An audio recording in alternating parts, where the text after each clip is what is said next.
Hello and welcome to all our viewers in Nigeria and around the world to AM News on Global Television.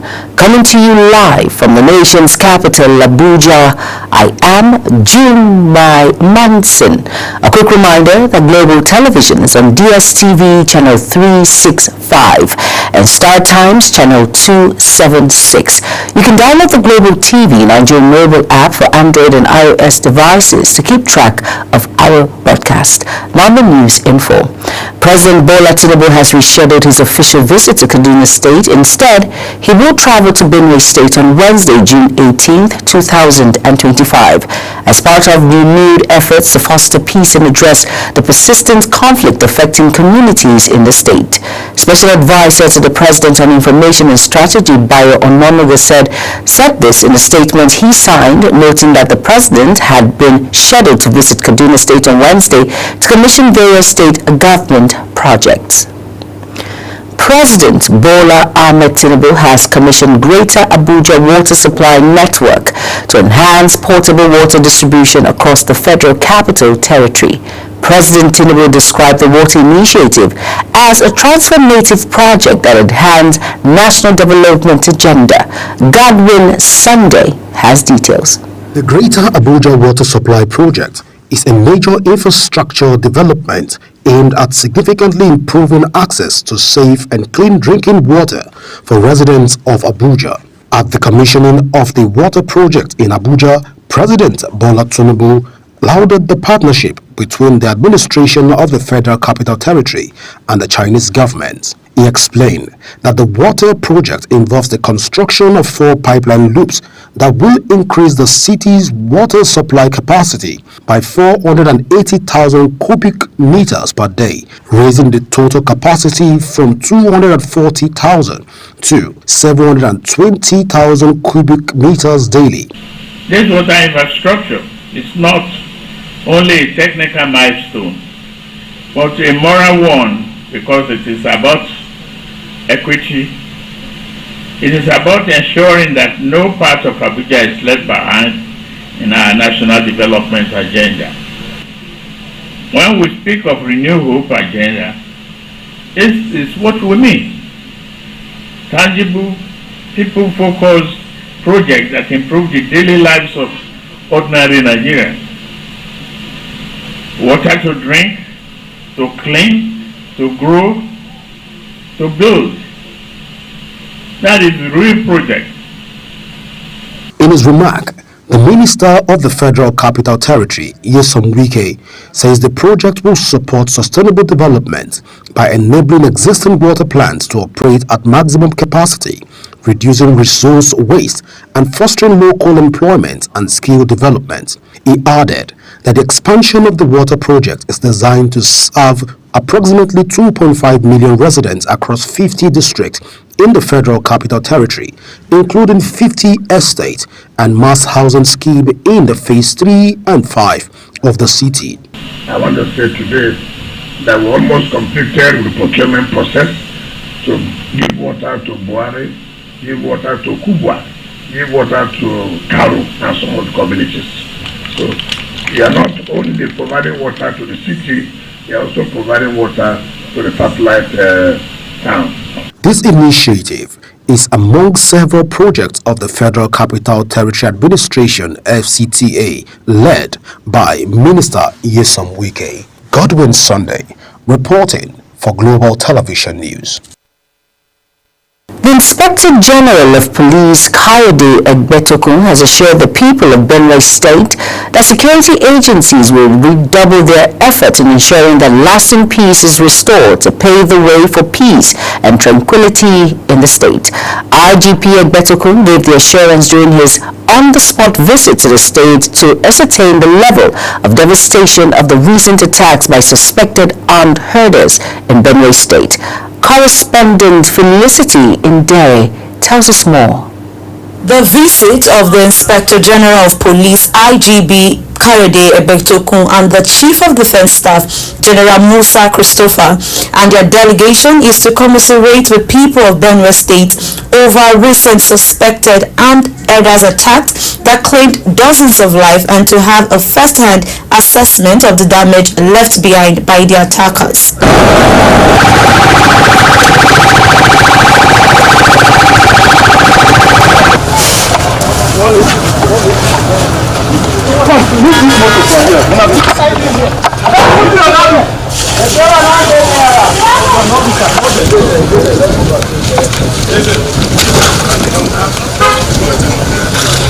Yusuf.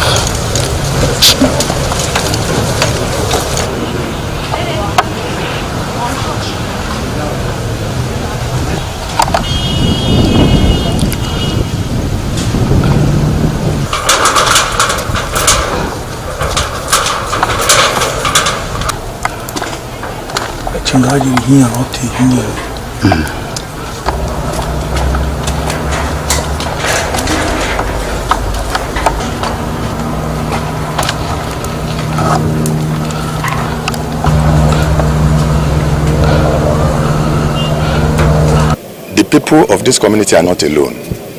We are with them. The entire Nigerian communities are with them. A day will come when these bandits will come to operate as they used to, and they will never return. That day is drawing nearer. I can assure you that we are committed to fight this battle and win this war. My appeal to the community is to cooperate with us. For us, like I said, we want this to be the last one that will happen. We're going to go all out to ensure that we address it. We are putting measures in other places and it has worked. Here is not going to be different. I want to assure Nigerians that not only Benue State, all over the country, we are determined, based on the mandate of Mr. President, to ensure that we restore peace and tranquility within our country. Governor Hisense Aliyah expressed gratitude for the visit, describing it as a gesture that represents the federal government's commitment in finding a lasting solution to the attacks that have lingered for long. This is a killings uncalled for. Whatever thing it is, it's quite unfortunate that this kind of a carnage, this kind of killings, persists. I know we remain very hopeful that this kind of a devastating occurrence would not happen, not only within the local government. Some residents of Yelwata who spoke to Global TV News expressed their agony in the hands of attackers. It came in around the Yelwata East, started firing gunshots. They fired for almost 5 hours. They met a stiff resistance here from the police. Immediately when they met the resistance, they moved towards Yelwata Market, Yelwata New Market. There they slaughtered more than 100 persons. The incidents lasted for more than 5 hours. They burnt some of our community members in stores there. There are some stores that are housing more than 50 persons. All were burnt down. They have killed 3 persons in a house. That was the starting of the massacre. Yes. So as that happens, then we were afraid. And that was at my own personal area. They were 4 in numbers. And they are Fulanis. The delegation had earlier held a closed-door meeting with the governor for security details. Benue State Governor Hisense Aliyah has confirmed the death of 59 persons in a recent attack on Yelwata community by suspected herdsmen believed to have crossed over from neighboring Nasarawa State. Again, Felicity Indere has the rest of the report. Governor Hisense Aliyah revealed that the casualty figure was confirmed after a physical head count conducted by security agencies in collaboration with families of the victims. He said all relevant security services held a joint meeting to ensure the accuracy of the figure released. Among the dead were military personnel and a civil defense officer who lost their lives while defending the community during the attack. As we speak, the official reporting we have all received, and we compare notes. We had some meeting all through the night yesterday, and then this morning with a physical meeting as well. And the official figures, all security heads, was 59 with the head counts, with the enlistment of the affected families and individuals. That is the basic. Governor Alia also appreciated the support of his Nasarawa State counterpart, who shared intelligence that shed light on the incident. He confirmed that the attack also claimed the life of a woman on the Nasarawa side of the border. He made the remarks while receiving a report from the panel of inquiry on malicious activities in the Sankra Axis. Where we've been having kind of a route into the state for these attacks is through Nasarawa State. There are specific points and areas and localities we know based on security intel. The Yerewata massacre is one of the deadliest attacks in recent times, highlighting the worsening security in border communities between Benue and Nasarawa states. From the government house in Makudi, Felicity Ndere, Global TV News. Meanwhile, the federal government has countered Benue State Governor Hyacinth Alia's claim that the recent attack in the state were reprisals, officially confirming that over 200 people were killed in what it described as a cruel and calculated massacre. Secretary to the government of the Federation, Senator George Akume, stated this in a press statement released through his special advisor on public affairs, Terence Kunun. Akume, while reacting to the tragic killings in Yelewata and Dauda communities in Guma local government area, described the attack as mindless, barbarism and totally unacceptable. Away from Benue State, suspected herdsmen have launched a deadly attack on Teziage, a Tiv-dominated community in Obi local government area of Nasarawa State. The attackers reportedly killed the village head and abducted several residents during the raid. The gunmen stormed the Agaran community on motorbikes, unleashing terror and destruction, leaving many people injured and several homes deserted. Over now to the Minister of Foreign Affairs, Yusuf Maitama Tuga, has announced Nigerians' readiness to host the West African Economic Summit 2025 under the distinguished leadership of His Excellency President Bola Ahmed Tinubu from June 20th to 21st, 2025 at the Abuja International Conference Center. Speaking during a media parley with journalists at the Ministry's office in Abuja on Monday, the Minister says the summit, which has its theme West Africa Economic Summit, unlocking trade and investment opportunities in the region, designed to serve as a strategic platform for shaping the economic future of the sub-region. Global TV correspondent Ramsey Enoch Agbo tells us more. The Minister of Foreign Affairs, Yusuf Maitama Tuga, says the West African Economic Summit 2025 is a solution-oriented initiative that seeks to establish a harmonized trade policy framework to eliminate barriers to intra-African commerce and investment, and also to mobilize resources for critical infrastructure, energy, and logistics to improve the free movement of goods and people.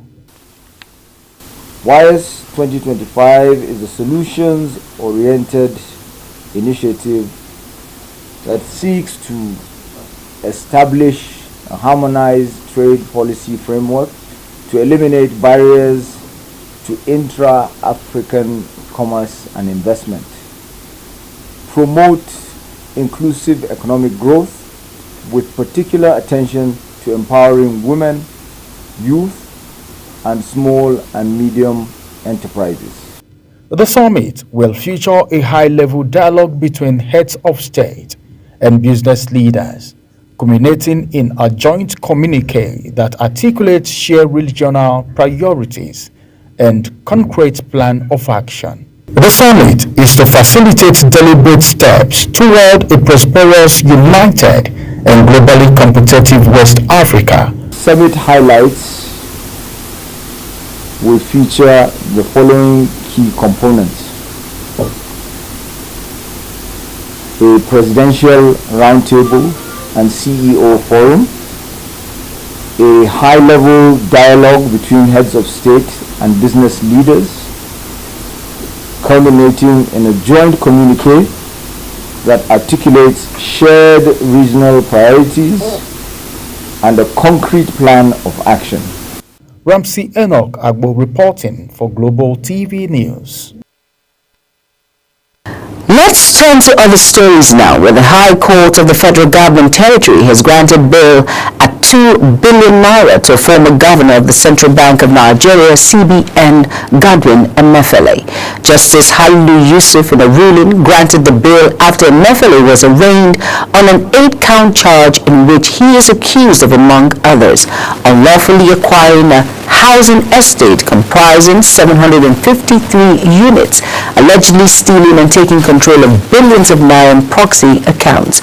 Justice Yusuf noted that Emefiele had been granted bail in 3 other criminal cases pending against him and that there was no evidence that he had jumped bail. You are watching the live broadcast of AM News. When AM News returns, Pegasin expresses concerns over the nation's energy infrastructure. Details coming shortly, plus foreign and sports stories on the other side of this break. Please stay with us.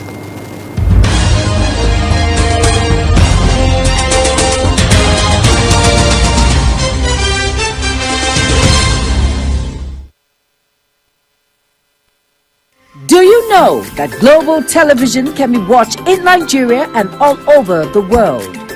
Download the Global TV Nigerian mobile app for Android and iOS devices to watch global television real-time from around the world. What are you waiting for? Start downloading and stay connected to global television.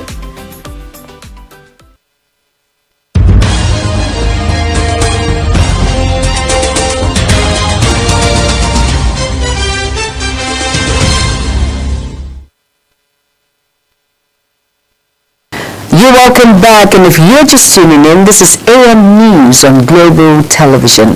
Thank you for staying with us. In business now, the President, Petroleum and Natural Gas Senior Staff Association of Nigeria, Comrade Festus Osifo, has called on the federal government to investigate the shutting down of Port Harcourt and Warri refineries few months after they resumed operation.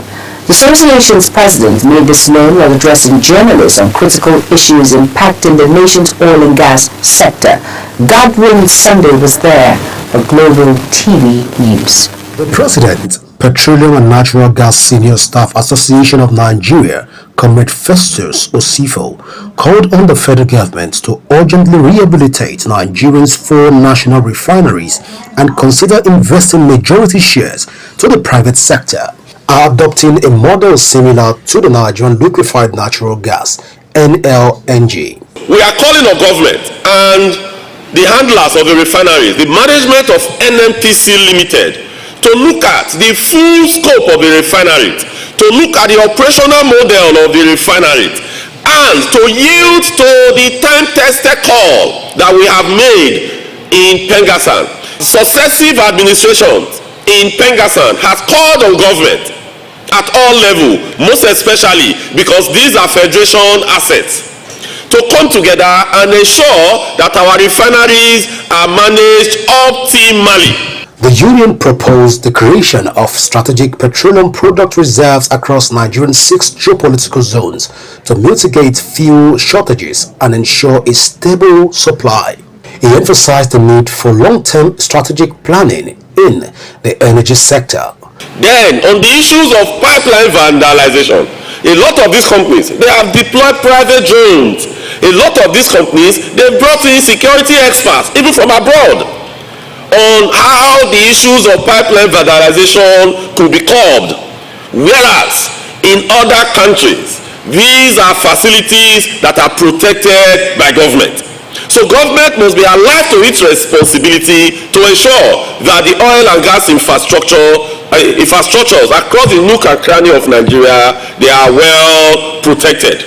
The union reiterated its commitment to advocating for the welfare of Nigeria's oil and gas workers and contributing to the development of a robust and sustainable energy sector. Godwin Sunday, reporting for Global Television News. Nigeria has stepped up its diplomatic campaign for a seat on the International Maritime Organization IMO Council as Minister of Marine and Blue Economy Adegboyega Oyetola held strategic talks with leaders of small island nations during the 2025 United Nations Ocean Conference in Nice, France. The meeting held on the sidelines of the global event were part of the country's push to secure election into Category C of the organization's council later this year.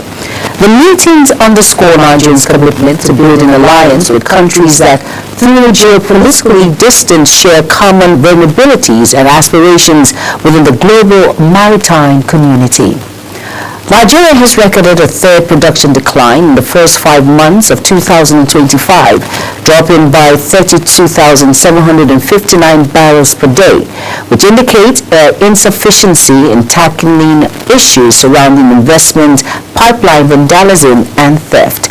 Data from the Nigerian Upstream Petroleum Regulatory Commission, NUPRC, show Nigeria's production has fluctuated through the first 5 months of the year, with outputs at 1,539 million BPD in January, 1,465 million BPD in February, before dropping to 1,401 million BPD in March, recovering to 1,486 million BPD in April and declining in May. This development also indicated that Nigeria has failed to meet its quota as set by the Organization of Petroleum Exporting Countries, OPEC, for 4 consecutive months after reaching the milestone last December and in January 2025. On the foreign scene now, as Israel and Iran continue to exchange missiles, the European Commission has waded in, stating its stance on the conflict. European Commission President Ursula von der Leyen also made a case for Gaza aid to be effectively facilitated. Uyi Agbomofwegwe tells us more.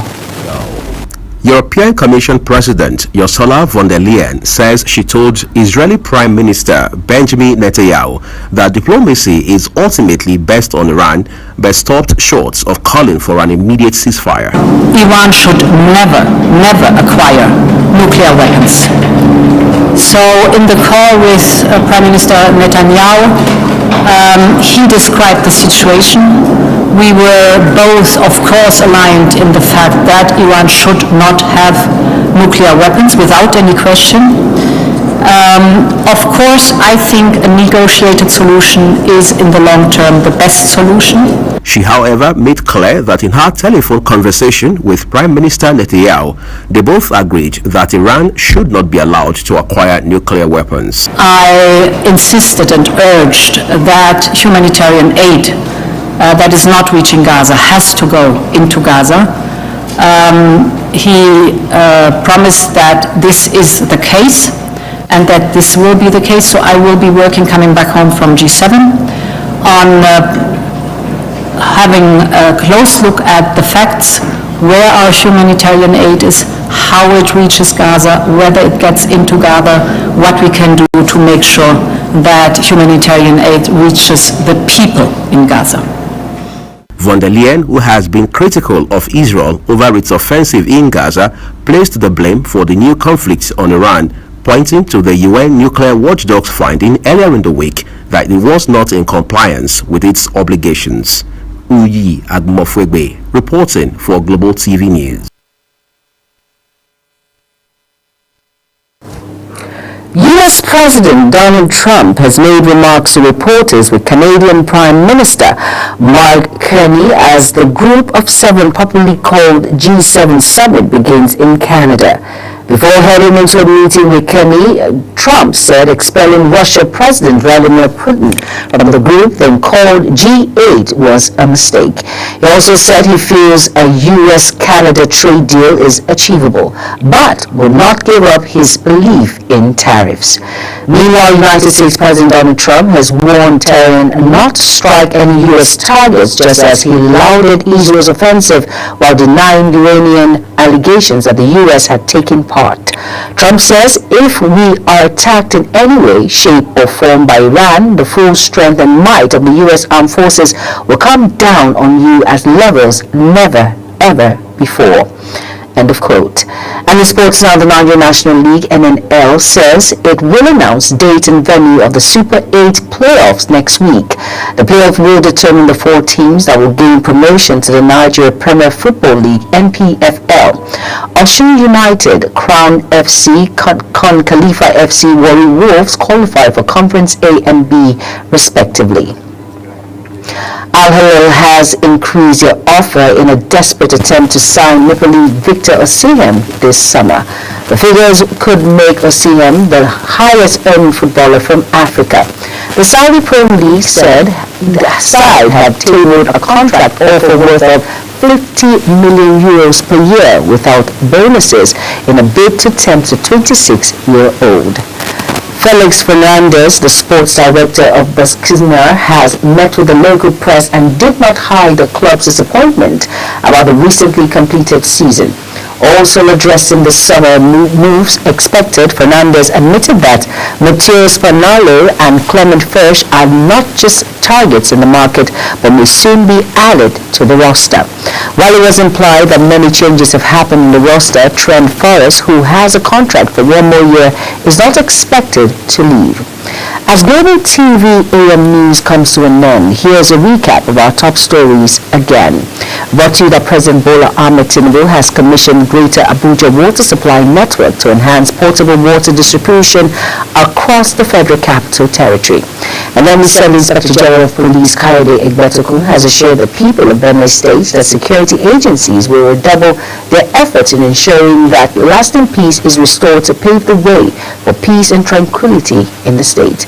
And in business, the President, Petroleum and Natural Gas Senior Staff Association of Nigeria, Comrade Festus Osifo, has called on the federal government to investigate the shutting down of Port Harcourt and Warri refineries 3 months after they resumed operation. And on the foreign scene, as Israel and Iran continues to exchange missiles, the European Commission has weighed in stating its stance on the conflict.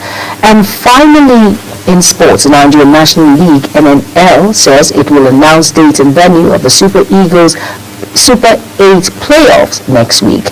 And that's it on Global TV AM News. A quick reminder that Global TV is on DSTV channel 365 and Star Times channel 276. Kindly follow us across all social media platforms now showing on your screen by using @Global TV NG. You can download the Global TV Nigerian mobile app for Android and iOS devices to keep track of our broadcast. I am Jumai Manson. Thank you for watching. Global Morning continues shortly. Stay tuned.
is your top morning show here on Global Television. We bring you fresh news updates daily while delving into a variety of current affairs and topics.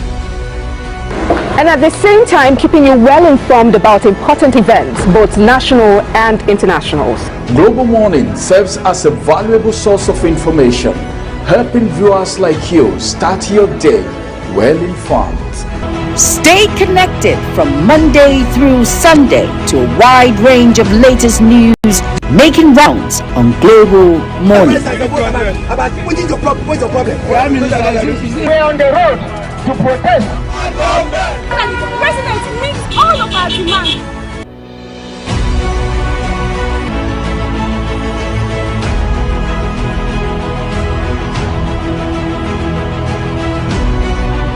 This is Global Morning.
right, thank you for joining us, everyone, here on Global Morning today. It's Tuesday, well, third day of the week, second working day, or if you like, business day of the week.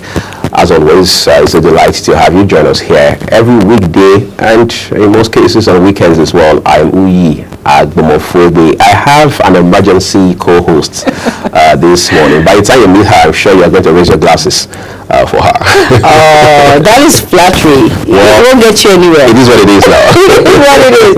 All right, it's great to be here, and of course, it's Global Morning. I am Jumai Manson, and yes, I am the emergency guest. I'm sitting in for Queen Agaba, who, of course, we know what happened this morning. Queen was robbed this morning. Quite a sad incident. Very sad incident. Robbed of her phone, robbed of all her valuables coming to work this morning, and that is what it is now in the country. So much insecurity. And these hoodlums or these menace in the society think they can actually get away with it when it comes to cars, when it comes to under the bridge, close to the bridge, or wherever form. They just carry out this act and feel, hey, there's no law. Of course I can, because in their own words, it's poverty and there's no job anywhere, there's no money anywhere, and they use hide under the guise of the economy is hard. But in real sense, most of these individuals, they've always been like this. That's the pattern from the inception. So those excuses are not valid? They're not valid at all. It's just unfortunate. So that is why I'm here today on Global Morning, sitting in for Queen. You know, you raised a very important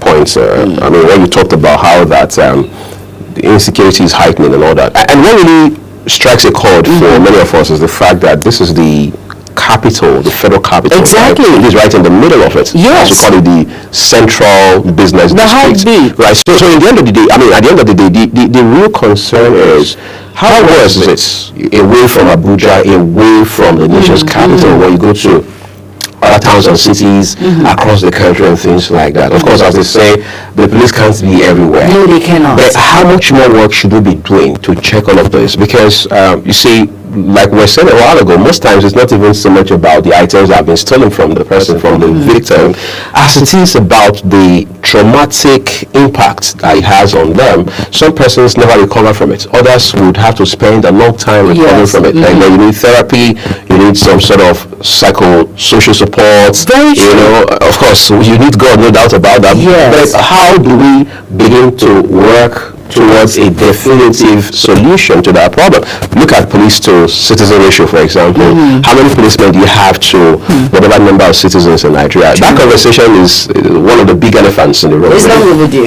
But who is really having it? And at the point you said, okay, well, you have to be careful, don't go out at night, don't stay out late. Don't go out too early in the morning, but the job must go on. Of course. We have to be here before 6. Because you have to be on the screen at 7 on the dot. Yes, exactly. And to do that means you have to wake up early enough.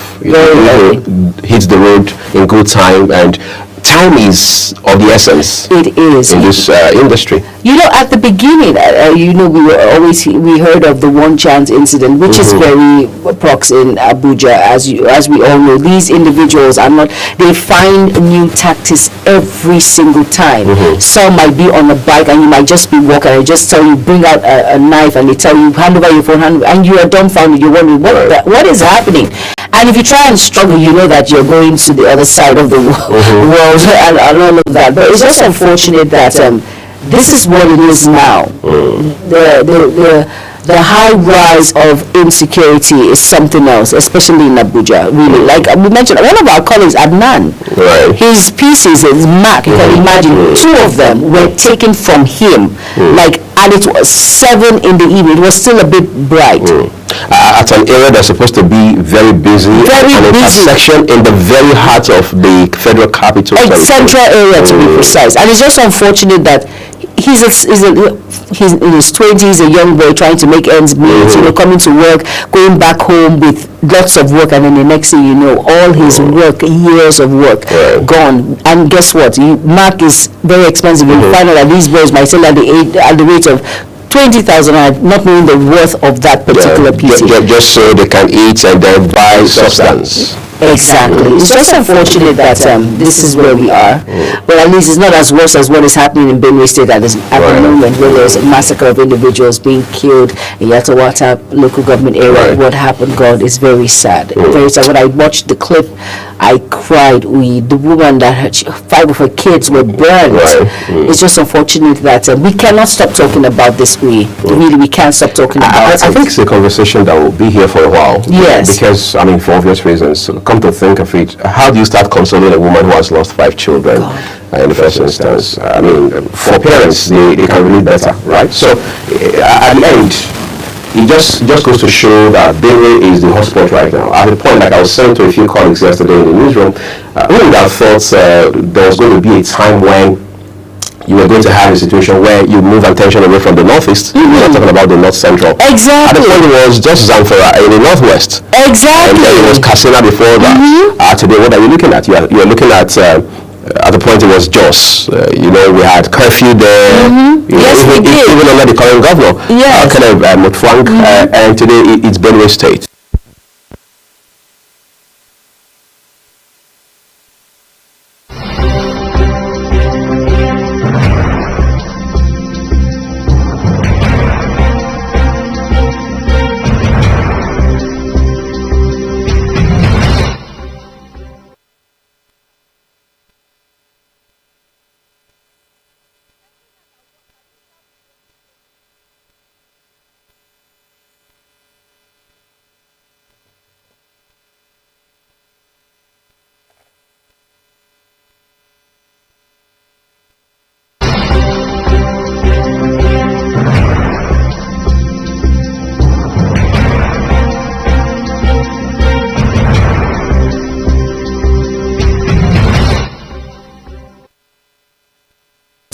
We apologize for that break. We had to do that just to fix our audio stream. Good thing it was back on right now. As always, we appreciate your understanding and patience. So a while ago, we were just making a point about the Benue situation. Yes, we are. How things have escalated really quick the last couple of days. Personally, I'm sick and tired of counting numbers. Yes, we can always do the tally and look at how many persons. We're seeing footage on the screen right now. This was a protest from 2 days ago. That was a Sunday in Benue. A lot came out from these protests. Police shooting tear gas canisters to disperse the protesters. Then, of course, talk about political undertone regarding these protests.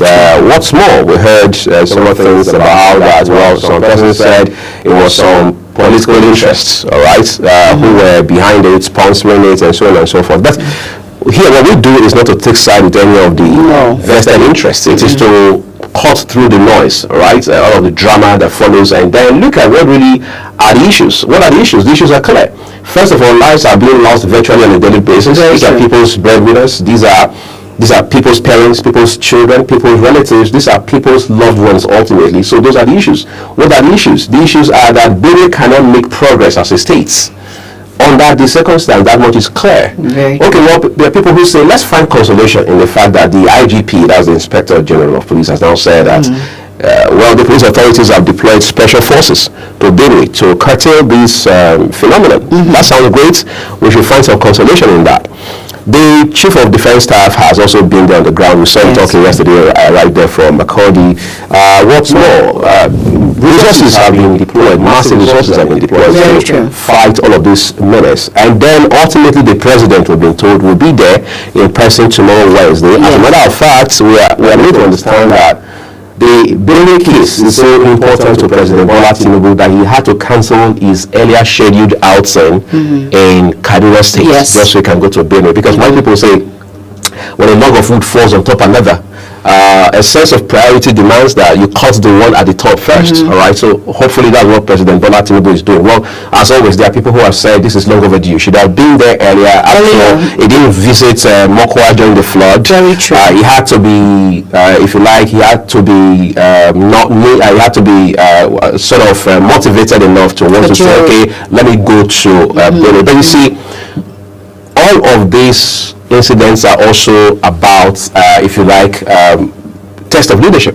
All right, it shows how proactive we want to be when things like this happen. We don't think we need to have the conversation first before the president makes such a move. But like they say, better late than never. So let's see how the president's visit will make a difference for the better. I think it will make a lot of difference. So the people will understand that, okay, the president has empathy and sympathy. He understands what is actually happening to his people. Because it doesn't matter whether you're from Benue State or not. Look at Very Dark Man. Very Dark Man, he's not Benue. He's not anywhere close to Benue. He's not anywhere close to Benue. I hear he's from Edo. It's an Edo man. Exactly, but he's there. Why? It shows that we are all one.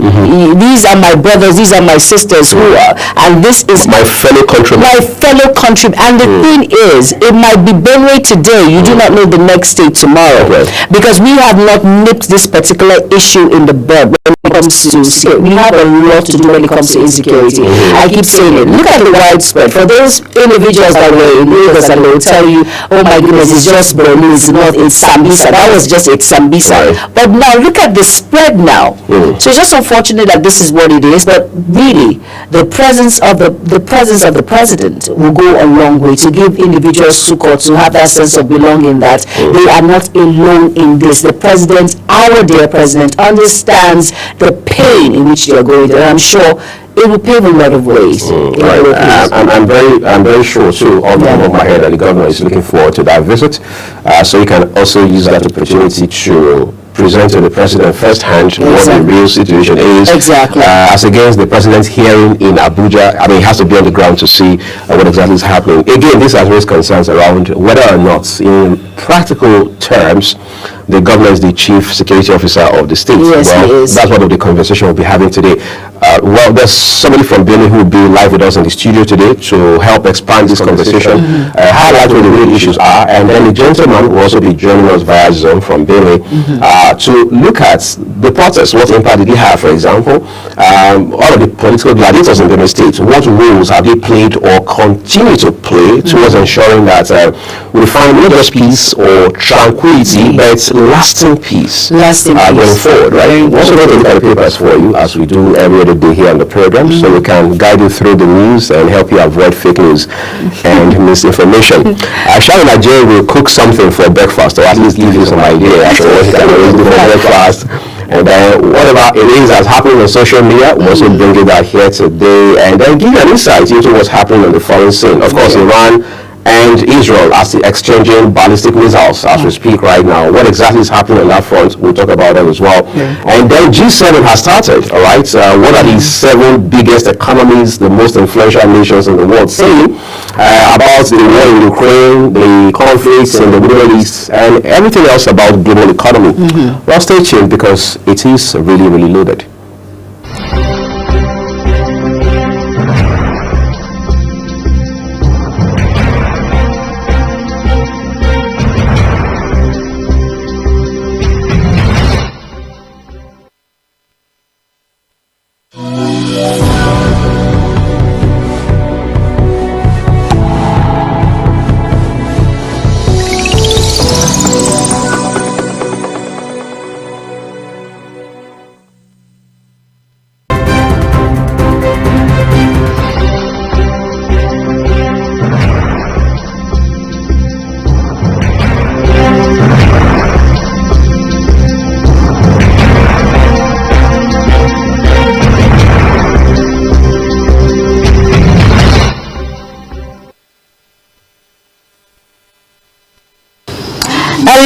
Welcome to Taste and Texture. I am Sharon Ajay.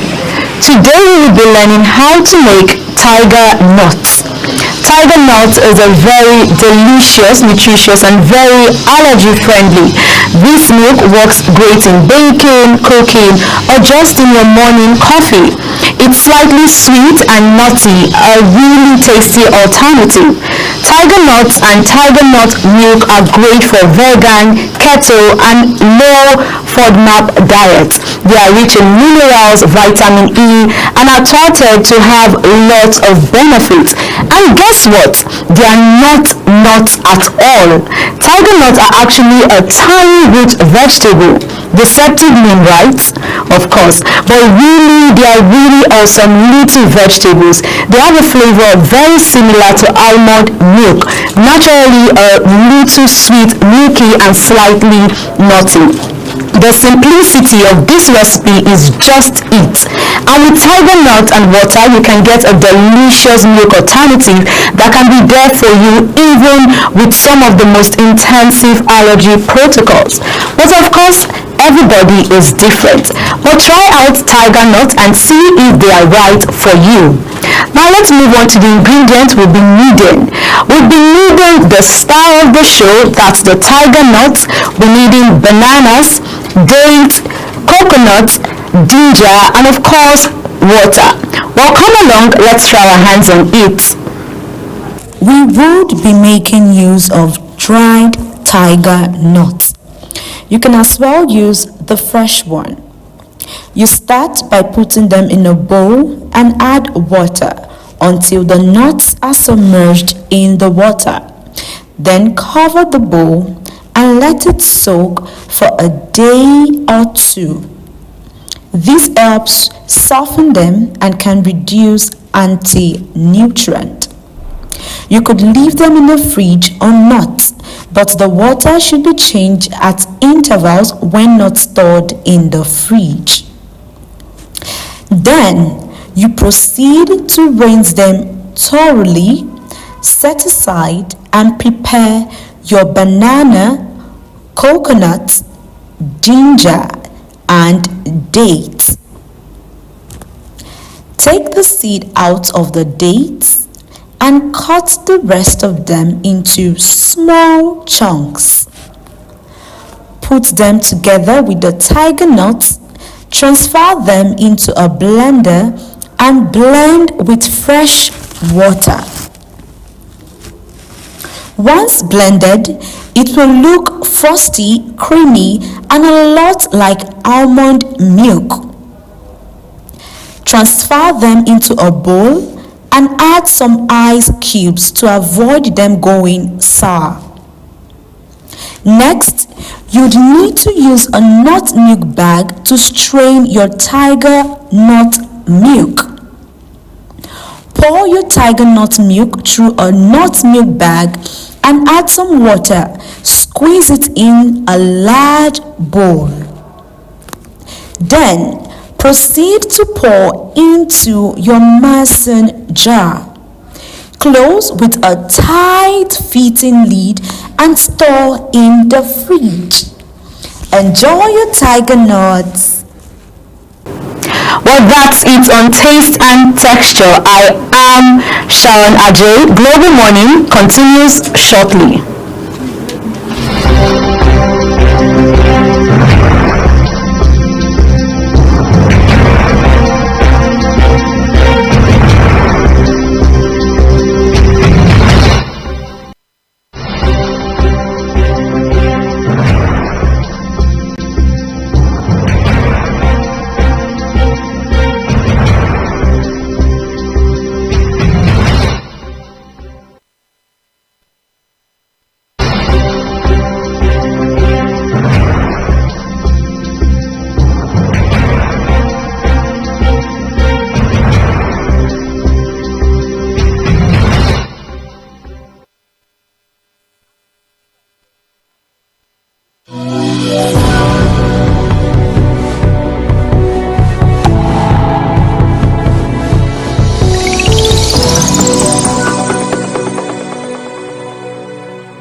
All right, our first guest will join us live from Benue in a few minutes, so we can have some depth of conversation regarding the situation on the ground in the part of the country in light of the very disturbing news coming out from Benue State. But first of all, I want to look at the papers for you this morning. Our first port of call will be the Vanguard newspaper. Not much of stories, headlines on the front page, but then it doesn't change the fact that the big story there is still about Benue. That's the Vanguard newspaper, all right. But above that, there's a headline on the Vanguard newspaper.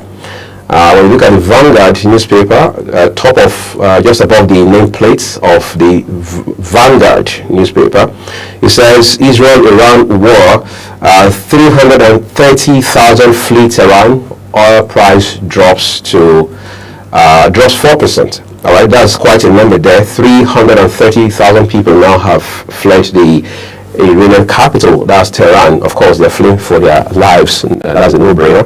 But then it has also had an impact on the price of oil. We hear there's a 4% drop now, which is quite significant, especially for countries like ours that rely largely on monies from crude sales to be able to drive development, of course, fund budget as well.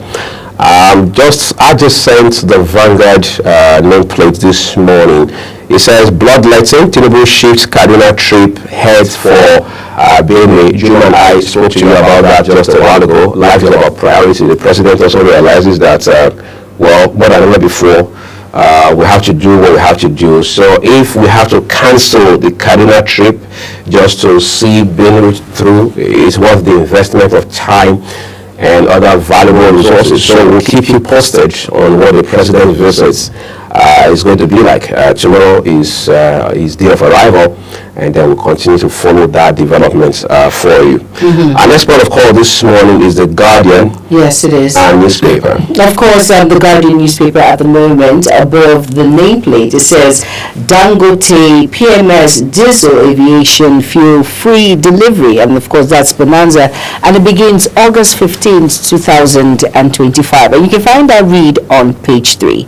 And of course, below the nameplate, we have Sokoto to negotiate with repentant bandits to end insecurity. And you can find that read on page 9 of the Guardian. And it says tanker drivers suspend loading over Lekki Ekpe e-call up fee. And that read is on page 7. And then it says the Guardian CT Productions unveil the Nigeria Summit 2025. And you can find that read on page 4 of the Guardian. Now the star story there says CDS links military saboteurs to Benue massacre ahead of Tinubu's visit, and that is on page 3. On page 6, pardon me.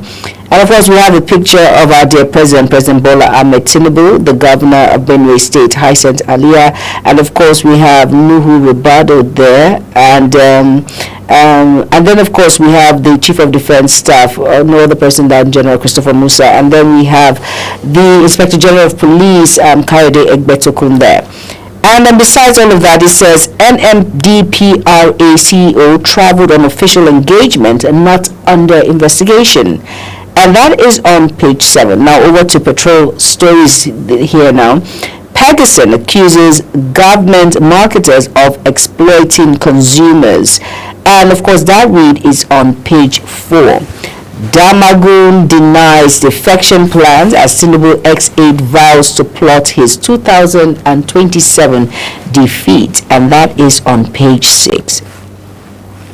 And below the foot of the Guardian newspaper, it says here, declining food prices, stable forex reduced inflation to 22.97% in May. And if you want to be more abreast with the business news, you can go flip all the way to page 4 of the Guardian newspaper. Go out and get yourself a copy and be well abreast on issues making round. And the next paper is The Punch.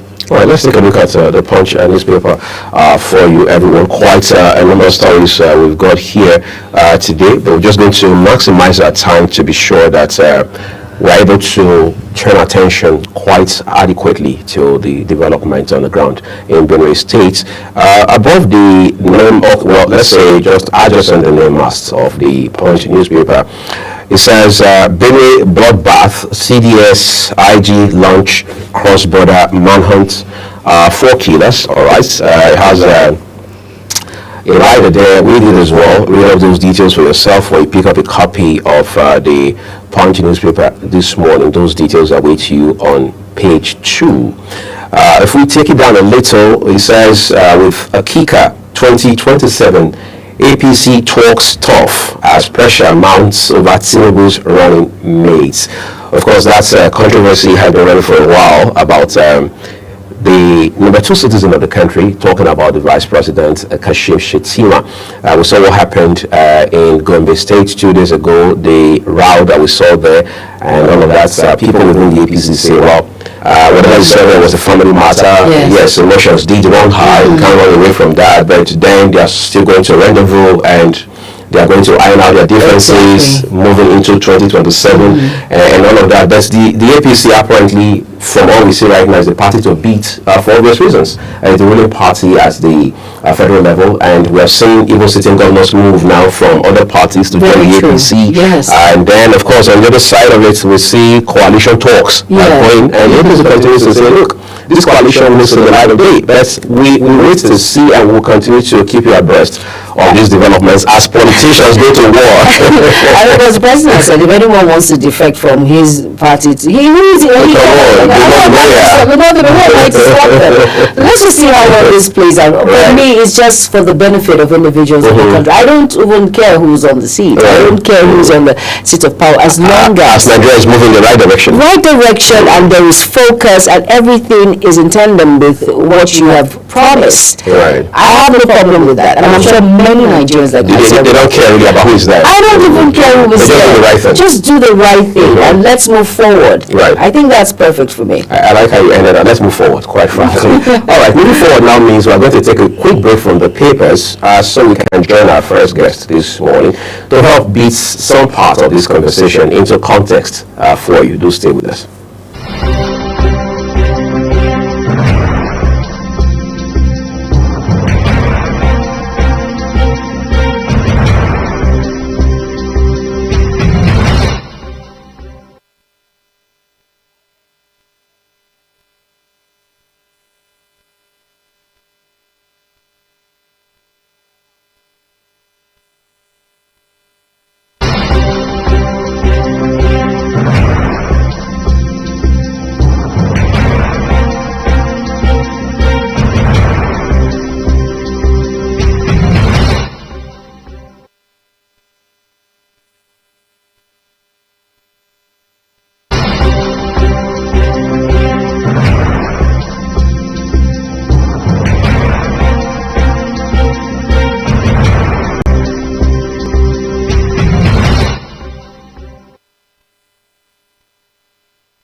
All right, let's get right to it, everyone. Let's talk to somebody who is on the ground in Benue State and has a handle on this development. Professor Yakubu Ochefo is the President General of Chetoha Kidoma, Benue State. Hopefully I pronounced that quite well. The good thing is he's taking our time to speak to us about these issues this morning. Prof, we'd like to say thank you so very much for taking our time to want to help us find some insights on this issue this morning. My colleague, Joe Manson, and I will spend the next few minutes having this conversation with you. First of all, talk to our viewers about what exactly we're dealing with, because all people are saying, all they are hearing is about the number of persons who have been killed by this what the governor has come to refer to as some non-Nigerians who are coming from different parts of the sub-region, all right, to commit this mayhem. But just help us find sense in all of this. Yeah, thank you very much, and good morning, viewers, wherever you are in the world.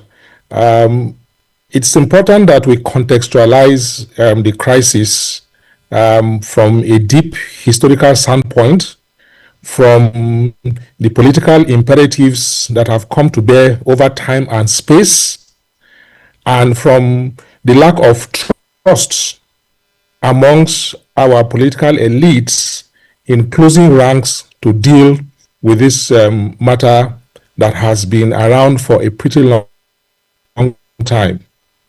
I don't want to bore you with a very long historical background to where all this came from, because when you go deep into history, you will find out that the roots of what we are seeing now was, or the seeds of what we are seeing now was planted nearly 200 years ago. We don't want to go that far back. We just want to go into recent history and how it has manifested. And this dates back to the current democratic space that started in 1999. So, yes, relationship between farmers and herders has always been there. Bad blood has always been there, and there has always been attempts to find out how to accommodate these relationships.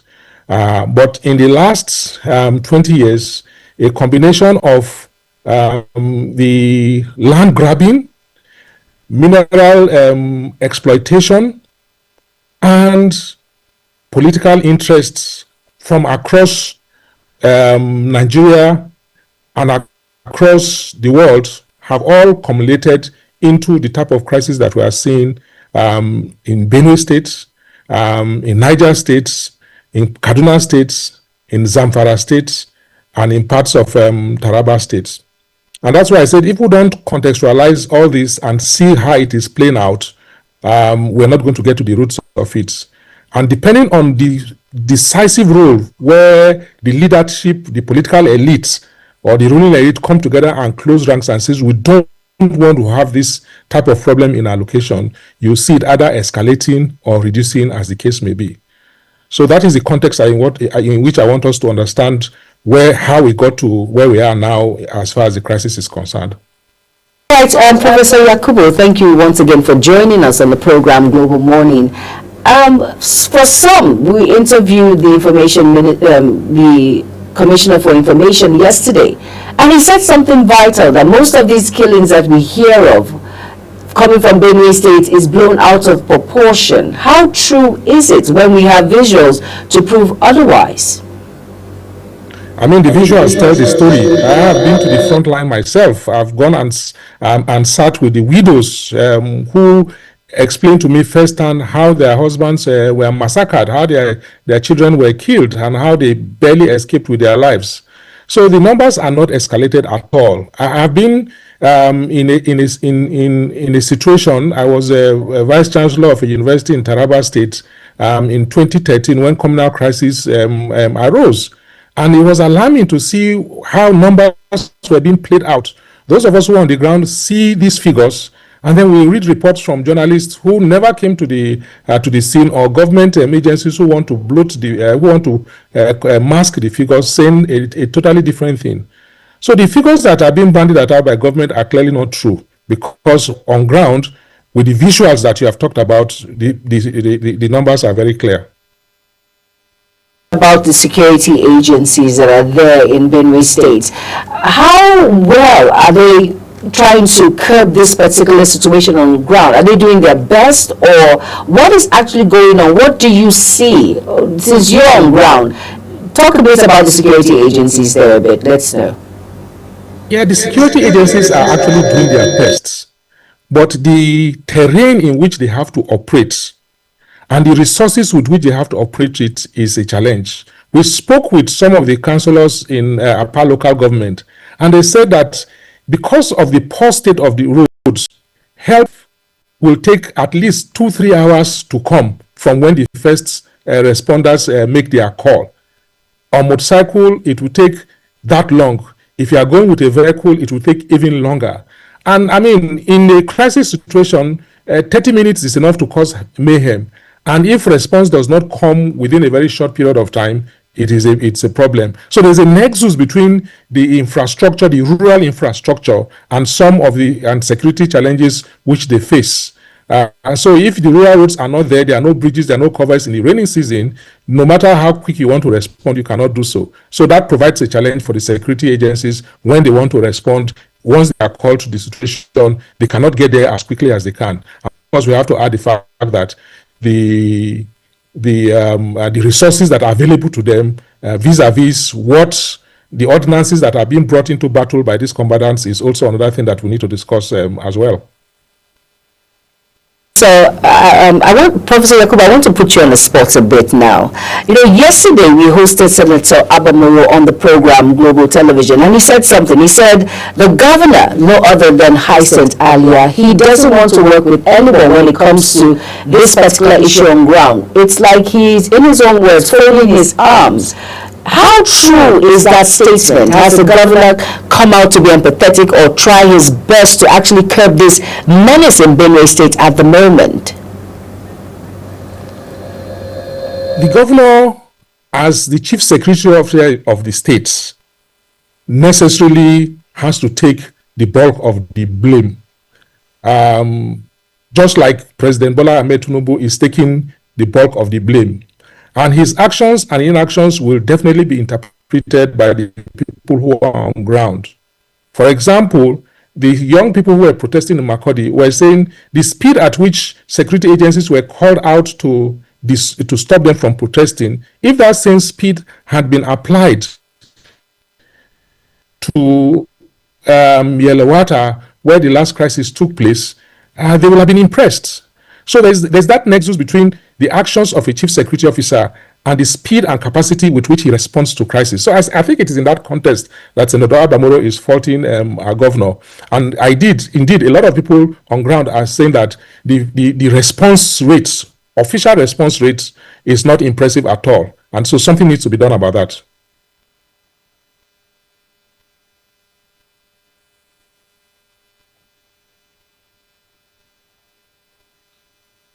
Just to maybe disabuse some people's minds about maybe speculations and all of that. There are those who believe that the governor is, if you like, worsening the problem. For example, the governor has said repeatedly that there are politicians in Abuja who are feeling the crisis, if we were to use that word, down there in Benue State.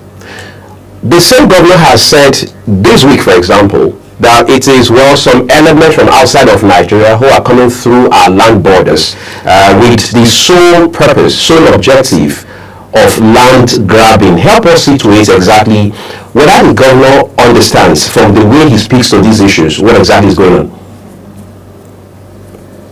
Clearly there's a gap in terms of situation on the ground and the reality of government response, like I have mentioned. And what the governor is saying is true. There are political elements that have interests in ensuring that this crisis does not abate. And we draw examples from this when you see that series and series of meetings, reconciliations, and peace pacts and agreements are discussed, and within a very short time, some of these same parties go and trigger a crisis, and the thing escalates all over. So for those who are practicing alternative dispute resolution, they know very well that it is easy to bring insurgents into the room and discuss peace, but the underlying intentions of some of these insurgents, because there are political and economic materialistic rewards to be made, it is not in their interest for this thing to abate. So between the politicians and those who have converted this insurgency into a big business, we find a collusion that shows very clearly that the governor and the government of Benue State really needs to dig deep and have a thorough understanding of the various dimensions. So, and of course, politicians and government officials, being what they are, they make allusion, they allude to all these things, but because they don't have the bare facts on their tips, they will never mention names.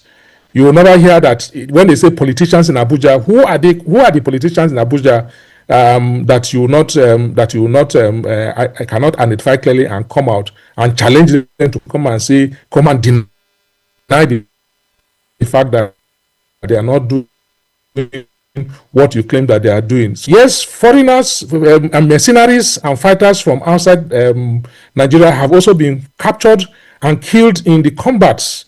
And these are mercenaries that have been invited to protect mineral sites. For example, what is going on in Kwande is all about precious minerals that are being mined illegally. What is happening in parts of Ukum are about galena and other precious minerals that are being mined. So in Apaga too, we know that mineral deposits are also in the fray. Same thing you are having in Niger State, same thing that you are having in Zamfara State. And all of these people bring mercenaries to come and help them protect their quote illegal investments and ensure that the locals are disrupted from their lands and a state of violence, so that all those zones are ungoverned spaces to enable them to do their business. We're going to jump right in shortly, but let me ask you this. There are people who say that, look, whatever happens, ultimately, the odds favor the possibility that a state of emergency will be declared in Benue, given the magnitude of killings that we are seeing. Of course, you are aware that on Sunday, the Pope, all the way from the Vatican, had to say a prayer for Benue State. I mean, that's how interesting it has gotten in recent times. What are your thoughts about the chance that a state of emergency could be declared in Benue State? My thoughts are basically that anything that we need to do for these killings to stop, we must do. If the federal government of Nigeria, in its wisdom, believes that we have reached a situation whereby a state of emergency is to be declared so that we can stop these killings, I think the people of Benue State will welcome it wholeheartedly. It is not, a state of emergency triggers its own other interests. Will that solve the problem? If you ask me, I'll say I don't think that will solve the problem. But if on the short term it can reduce the killings and abate the crisis that we have in our state, good and fine. But the bigger picture, and I always come back to that, is that our political elites must have a sit down and a brutally frank conversation amongst themselves. Because at the core of this crisis is the nexus between the political interest of some of our leaders, the mercenary interests of bandits and merchants who are trading in all manner of solid minerals, and in human beings that they traffic as slave laborers and organ harvesters that have all been in the field to create a state of anarchy in Benue State that is devastating the rest of our folks who just want to live their lives, go to their farms, harvest their products, and keep on moving. Let me just ask one more question here now. Talking about David Mark, former senator, he said something about this particular killing can lead to self-defense. Do you think that is where the people of Benue State are now? Because they're not seeing the swift response of security agents when it comes to this particular menace in Benue State. Do you think they're going to resort to self-defense? They are already doing so, my sister. They are already doing so. A lot of the communities are already coming together to protect and defend themselves. Because, like I said, even if the security agencies are willing to respond, some of the locations are so remote, some of the spaces are so ungoverned that if they don't close ranks to defend themselves, by the time help comes, a lot of lives have been lost. So they are already doing so. They are not waiting for government to tell them when to defend themselves. I mean, as an individual, if somebody comes to your house to attack you, you will not pick the phone and start calling for police. Your first response is to defend yourself to the best of your ability. Prof, we can't thank you enough for taking out time. I mean, it's a busy Tuesday morning for you, I suppose. But then here we are talking about the sad incidences down there in your beloved Benue state. But we keep an eye out and see how this pans out. Ultimately, we're also hoping that the visit scheduled for Wednesday by the President and Commander-in-Chief of the Armed Forces of the Federal Republic of Nigeria will make a difference for the better going forward. We hope to talk to you again very soon. Thank you very much. Have a good morning. Thank you. Good morning. We'll be talking with Professor Yakubu Ochefu, who has been helping us shed light on some of the issues down there in Benue State. Well, we don't want to say it's an interesting development, but then it is what it is now. We're hoping that all of this will end real soon, so politics doesn't becloud our best judgments. Yes, in this regard. Very importantly, well said. All right, so we're going to take a quick break at this point. Everyone, we have a second discussion coming up shortly, but this time we're going to be political. 2027 countdown has started, and we will let you in on that after this short break.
here we are, the second conversation this morning in front of us. This is quite political because the conversation about 2027 has long started, whether politicians admit it or not. As a matter of fact, there are those who are even now visibly concerned that campaign has started, even though INEC has not rung the bell to say, on your marks, go. But it's all right. We've seen this happen almost every other general election cycle. It's barely 2 years. Quite frankly, it's less than 2 years to the next round of general elections. And here we are, politicians are trading, and you're having cross-carpeting, from one end to the other. Of course, fake news and misinformation flying everywhere in between and things like that. But let's try to sit with the development this morning. First off, the All Progressives Congress is the ruling party in Nigeria at the federal level, like we established a while ago. And you have governors that won election on the platform of that same party in 2023 and even before 2023. Now, what makes it even more interesting amongst other elements is that we have seen sitting governors from other parties in recent times who have come to join the fold of the All Progressives Congress. And the president, who also, by extension, is the leader of the APC, has never minced words about it. He says, look, if people want to come join the party, it's because they found it attractive enough. And in many cases, they are right. It's called freedom of association. And in his exact words, he says, I know road. So there's nothing much anybody really, even the eye of the law, can do about that. But the irony of it all is that we're seeing the APC now becoming, on some level, a party that is, for want of better words, eating itself from the inside.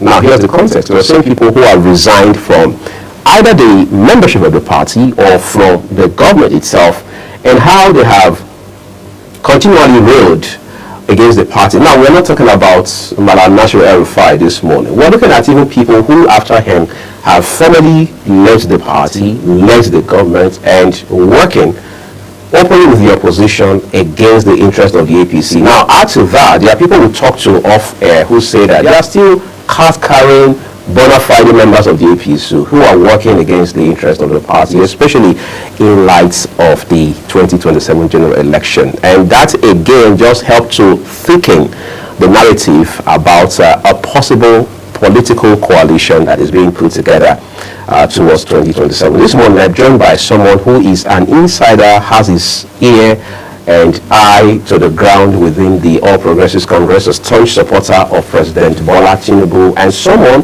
who is at the grassroots of the political development in this country and worked assiduously for, well, as the party members will call him, Jagaban, going into the 2023 general election. Chief Chibuna Ubawike is here to help us speak to some of the developments within the party this morning and help us find sense in what the implications are. Chief, again, I will say a big thank you to you. You're welcome. For coming on the program this morning.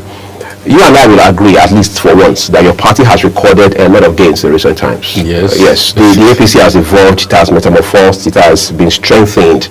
And people like you would say, well, the leadership of President Bola Tinubu cannot be taken away from all of this, because it will appear he is the pivot of the party as it stands right now. Talk to us about what those gains mean for your party going into this election.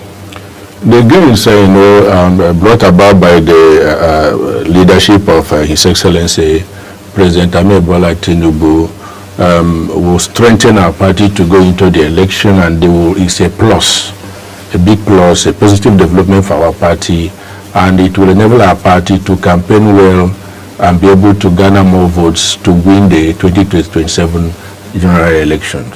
There are people who argue that the APC is living in some, they are living in the clouds, because they say the APC is not realistic enough to agree that these people who are defecting from these other parties, including the governors of states, 7 governors, are doing so superficially. In other words, there's no substance to it. That most of these governors are only seeking self-preservation, especially for those who have a second-term ambition. If that is the case, with a big if, for example, what are the implications for your party? The last time I was here, I told you that there are 2 forms of defection. One is a defection for self-political preservation, and the other is defection to assist the government in power to carry or execute its programs and policies. Right. Some of the governors that are defecting to our party, and more that will come, to me, it's not for self-political preservation, because if they still remain in their party, they will still get the ticket of their parties to run on the ticket of their, former parties. But there are some politicians that are defecting, for self-political preservation, to secure power, using the party as a vehicle to get the power. They work on their own. It did happen in 2023 election. Some of the people in my party, especially candidates that ran for elections, what they were saying was, vote for me and vote for any presidential candidate of your choice.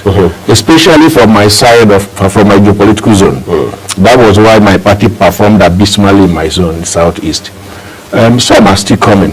They are coming to contest for power. Some of them are not coming to my party because they have the interest of Mr. President at heart. No.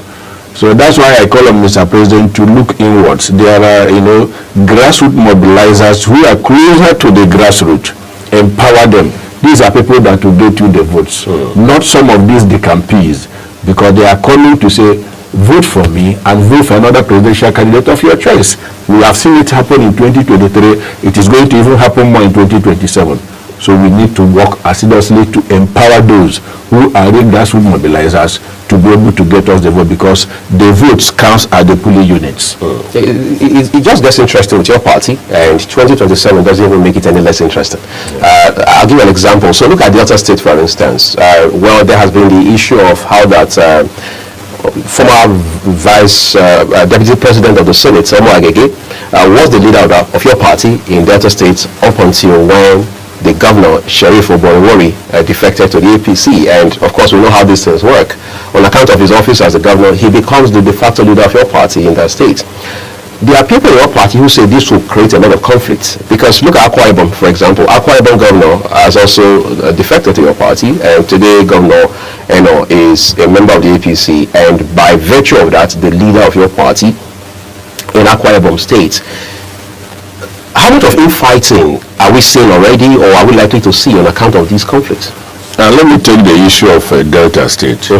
Delta State had what we call a college of leaders. If I borrow the words of the aviation minister, Festus Keyamo, we have many leaders in Delta State. He said, I quote him, that no particular person in Delta in APC will say he is the leader. They have what they call college of leaders within the APC. Within the APC. Why did they do that? To avoid rancor and bitterness, so that there will be harmony amongst the leaders in Delta, so that they will work with one spirit, one mind, and be able to deliver the goods. Because if one person as Delta is a mini Nigeria, if one person will say he's the leader, there will be serious acrimony in the state. So before the governor defected to our party, they had what they called a college of leaders. And when the governor came in, they handed over the leadership to him.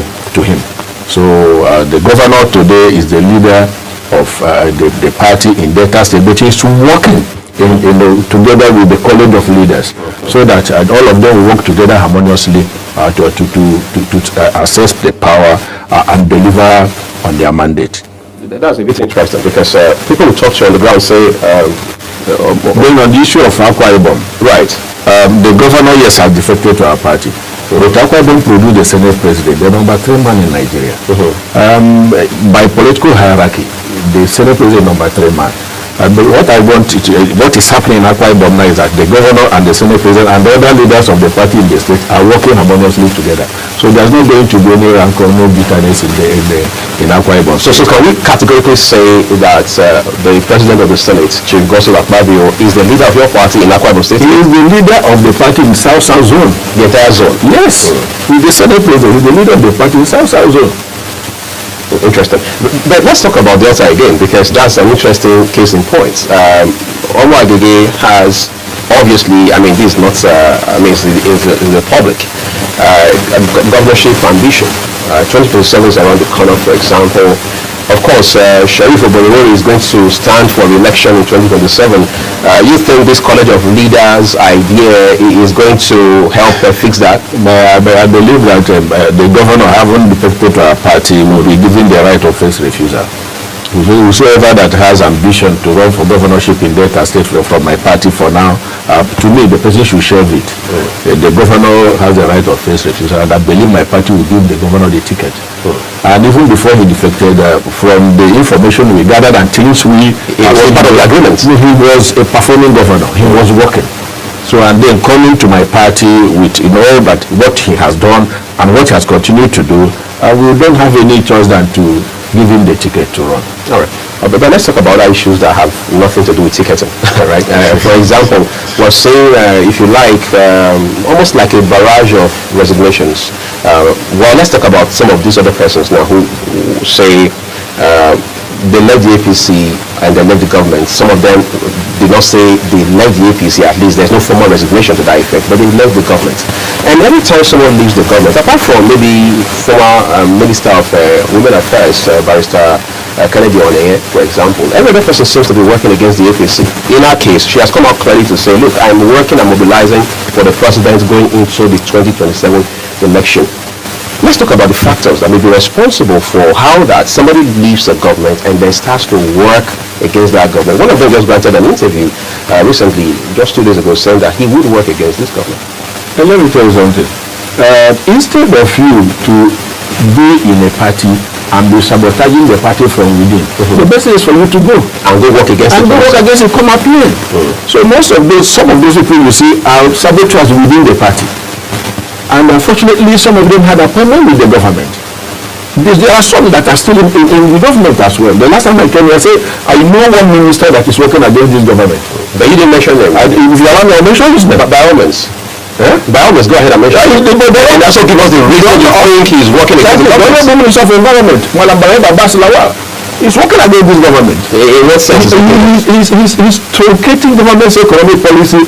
Things, businesses that has to do with his ministry, let me take the flora and fauna business.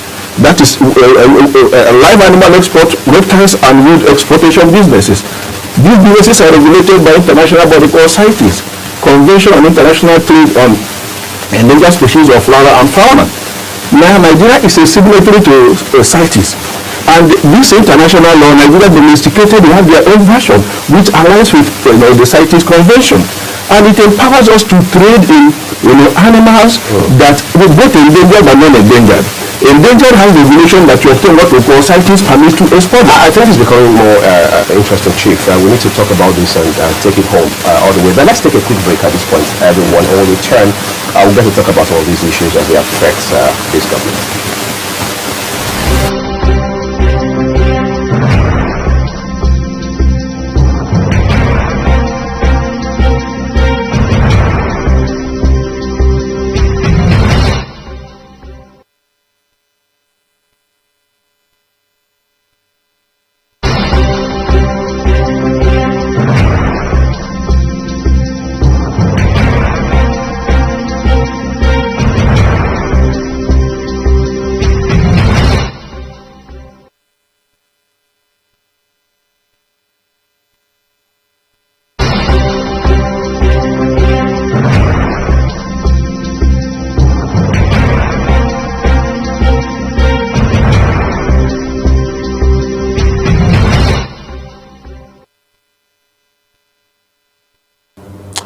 This is an allegation of sabotage, and just a while ago my guest was trying to establish the basis for this, if you like, weighty allegation. But let's talk about, because this is a bit more than politics now, this is even economic in nature. Yes, economic sabotage by the Honorable Minister of Environment.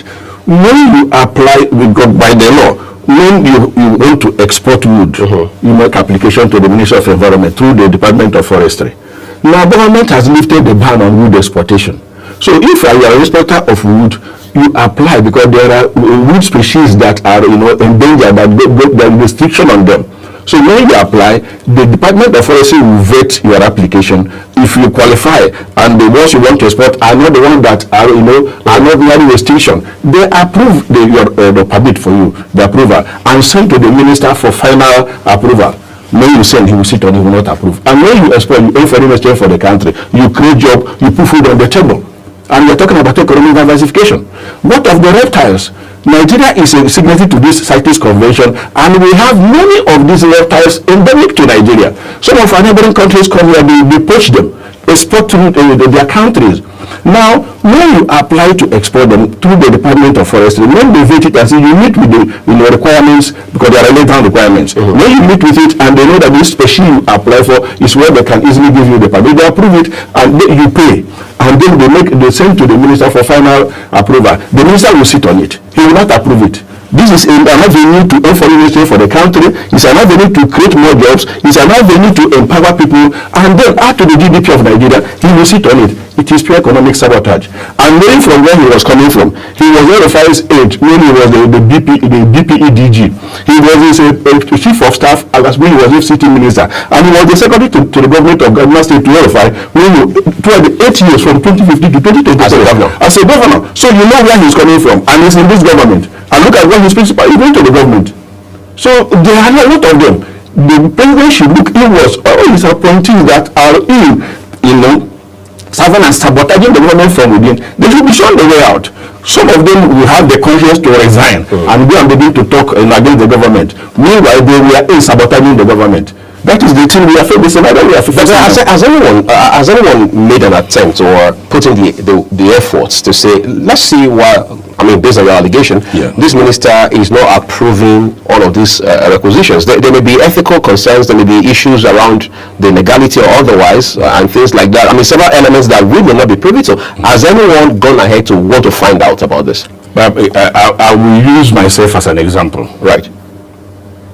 I am an exporter of reptiles, and I've been in the business for about 31 years, doing it from a neighboring country. And now I say, let me do from this particular species we have in Nigeria, let me do it from my country, create jobs here, put food on the table of people. I applied, they gave me the requirements, I made the requirements, and the first one was approved for me. I applied again, the Department of Forestry approved, sent to him to do final approval. He raised an issue that is outside the law, because this business is guided by the law, both international convention and our local domesticated law. Right. And the application meets all requirements of the law, even ethical concerns or whatever. But there are species that you need to breed. The law says you must breed and you must farm them before you export them. And there are ones they say you catch from the wild. The one that the CITES say you catch from the wild, you cannot say them when you breed it. Because CITES is clear on this. On it. And then the minister now says, why are you not breeding it? The law did not say it should be bred. He said it should be caught from the wild. So in that case, he's stepping outside the law. I do not advise. I have had conversation with Michi one-on-one. Make presentations, explain the situation. He doesn't know about the industry. I explained to him how the industry works. He said, okay, I'm going to do approval. This happened since October last year. He sat on my business, killed my business. I suffered a lot of losses and things like that. To arrest my lawyers had to write him. He refused to respond. Even after the department has eliminated on the letters and said, this what you are doing is outside the law. So there are many of the appointees of the government that are sabotaging the economic policies and the new agenda of the government. Mr. President should look inwards and be able to lead them and lead them on their own. There are several concerns here, but let's start, one step at a time. There's these are Bala Usman, if you like, framework that has been set up by President Bola Tinubu with the sole aim of saying let's appraise, let's evaluate the performance of ministers and other aides from time to time.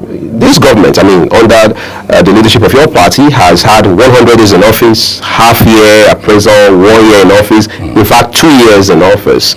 We don't seem to see, to have seen much of, this committee, if you like, coming up to say, look, we're saying that this minister or that DG or that executive secretary has performed below bar, because the president made it clear that key performance indicators have been set already against which performances will be benchmarked and things like that. Can we also, there's a lot of blame, enough blame to go around. Can we also blame President Bola Tinubu in terms of his sense of judgment of picking these people to man these ministries? We can't blame them. He's not a spirit to know them, discern their spirits. He's not a God that is all-knowing. He's a human. He's a fallible man. So, and most of these people were recommended to him, you understand? So it is like the performance indices and indicators that have been set up. If they don't meet it up and meet up with them, and then they should be showing the way out. Let's watch and see what will happen. I believe that there are going to be cabinet reshufflement. I don't know, but I believe it's going to do that because there are a lot of complaints about some of his appointees, and some are also using their hand to resign. So those positions will be filled. A lot of things that some members of my party are doing, sabotaging the government and my party, and it will be seen as is the policy of our party or government. Imagine I'm not a member of the party and have this experience with the minister. How will I see my party? How will I see the government? The same thing the new despots are experiencing in his hands. Why? From your, this narrative you're pushing on the program this morning, one can easily say, well, it is suggestive that this Minister of Environment is probably working on some level for whatever reason with the former governor of Kaduna State, because from what he said, he has worked with him absolutely for quite a long time. Absolutely. So what are the implications? I mean, so if those were the possibilities, like I said in my last appearance here, that some ministers are sabotaging the government. The implication is to sabotage the government for to paint the government black in the eyes of the public, give the government the name it does not deserve in the eyes of the public and the electorate, and we are approaching election year. So this kind of people should be shown the way out. When we're having this kind of conversation like we're doing this morning, it just goes to, if you like, give fuel to the possibility of a coalition against your government, for example, and that talk is getting thickened by the day. Let's talk about that. The coalition will fail. Why would it? The clash of... A coalition brought your party in 2014, 2015. The scenario is not the same. What has changed? The what has changed, the person that is at the driving seat now is a different person. He masterminded that coalition. That's the president. Yes. So he's a master of coalitions. He's kind of to dethrone a champion is always difficult. To dethrone, you prepare very, very well. And the electoral dynamics now has changed and tilted towards Mr. President securing his second term. Let me tell you this.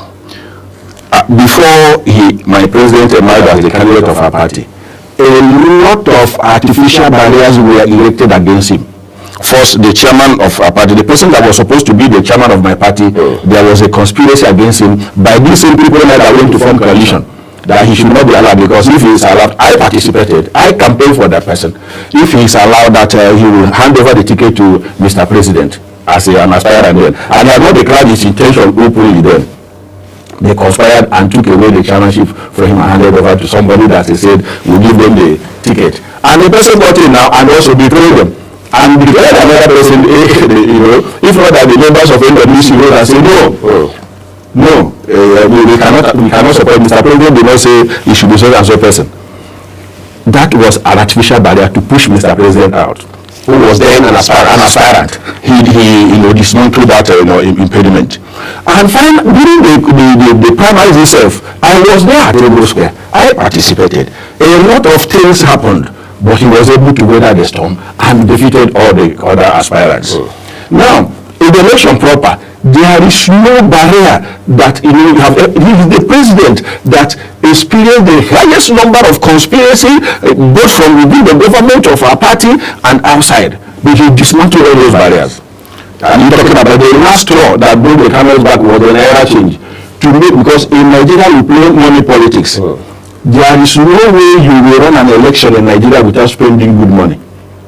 There is no way. We have 176,846 polling units. If you have two polling unit agents in each of them, and you are paying them maybe 5,000, 10,000 by 176,846, that one alone, you are talking about campaign materials, logistics, and whatever. So they made sure they starved him of money. He dismantled that impediment. They used the courts, brought up all sorts of allegations and accusations. He went to court. He dismantled all of them. He wasn't in government. And our government today, APC, worked against him. Officials of the government worked against him. Still, he dismantled and defeated all of them. The scenario is not the same. Now, they brought the Muslim ticket of a team, they use it as propaganda, mobilized Christians against Mr. President. He dismantled them and won the election. Now, he as the elected president, and he has been performing. Yes, he has taken tough decisions that is affecting us. We are feeling the pains, but it's in our own interest. the people that use a Muslim ticket to campaign against him have seen that Mr. President is not a religious bigot and is not here to promote one religion against the other. There is a harmonious relationship between the religions and things like that. So that, and those people that spearheaded that campaign, most of them have come back in our party working for him. So I mentioned the other time that most of the states up north, that had Christians that voted against Mr. President, all of them will vote for Mr. President. Then you come about the generality of Nigerians have seen the good works again. They are going to vote for Mr. President. So the coalition they are forming, like the works of Mr. President, like the lawyers will say, res ipsa loquitur, is speaking for him, and he's going to win. So let them form their coalition, they will scatter. They have gone to SDP, they scatter, they link to ADC, they scatter, they have forming a new political party. Because all of them are embittered politicians with vaunted ambitions. This one wants to be president, that one wants to be president, this one wants to be president. Nobody wants to come step down for each other. How will it work? Let us watch and see how far they will go.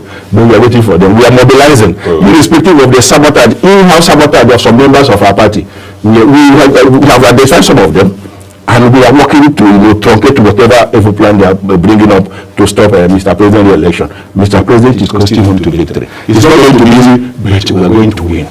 All right. I mean, you mentioned up north just a while ago. I sat with a guest here, a very senior member of your party from up north, in fact from the northeast, and I asked him pointedly, I said, is the generality of the north happy with the APC? And he gave me a capital no. So how do you respond to that, for example, if we were to do that assessment? There is nowhere the generality will be happy with you. Generality, some will be happy, some will not be happy. But the thing is that we are going to win up north. Whether they are happy, what gives you that confidence? We have done a lot of work. Forget about what you see, some propaganda you see that they are doing.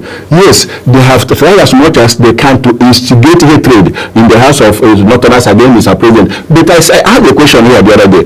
They should tell me one thing Mr. President has done against the North.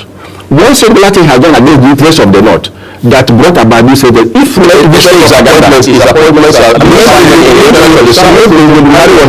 appointments in the interest of the so it's a payback time. No, I'm asking if that is the yardstick for their reason to measure. When President Buhari was there, his appointment was skewed in the interest of the not against the South. That is suggesting that you are not denying that the appointments are skewed in the interest of the South. You are only saying that he's not the first to do it. He's not the first to do it, number one. Number two, he is a human. At least you can agree that he has done it. No, I'm not saying he has done it. But what I'm saying that if he has done it, assuming he has done it, he's not the first person to do it.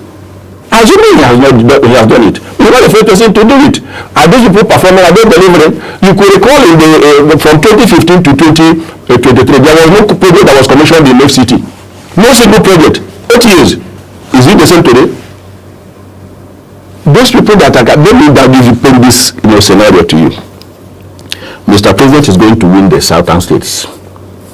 They say, unlike what happened in the last election, the 17 southern states, Mr. President is going to win them.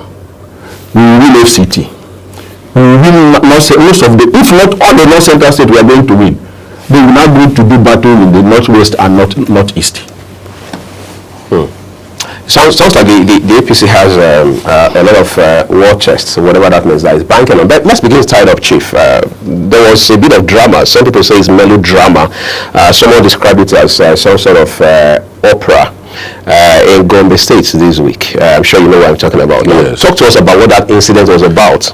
It is normal in partisan political gatherings. It is normal. Everybody will want to fight for his interest. Right? It's not something that should be taken, out of context. It is normal. When humans gather, there are bound to be clash of interest. So I'm not seeing it as something serious or whatever. It's normal in political gatherings like this. Even when we now realize that there are clear indications that the possibility of Vice President Kashim Shettima running with the president in 2027 is becoming slimmer by the day. I'm not seeing that.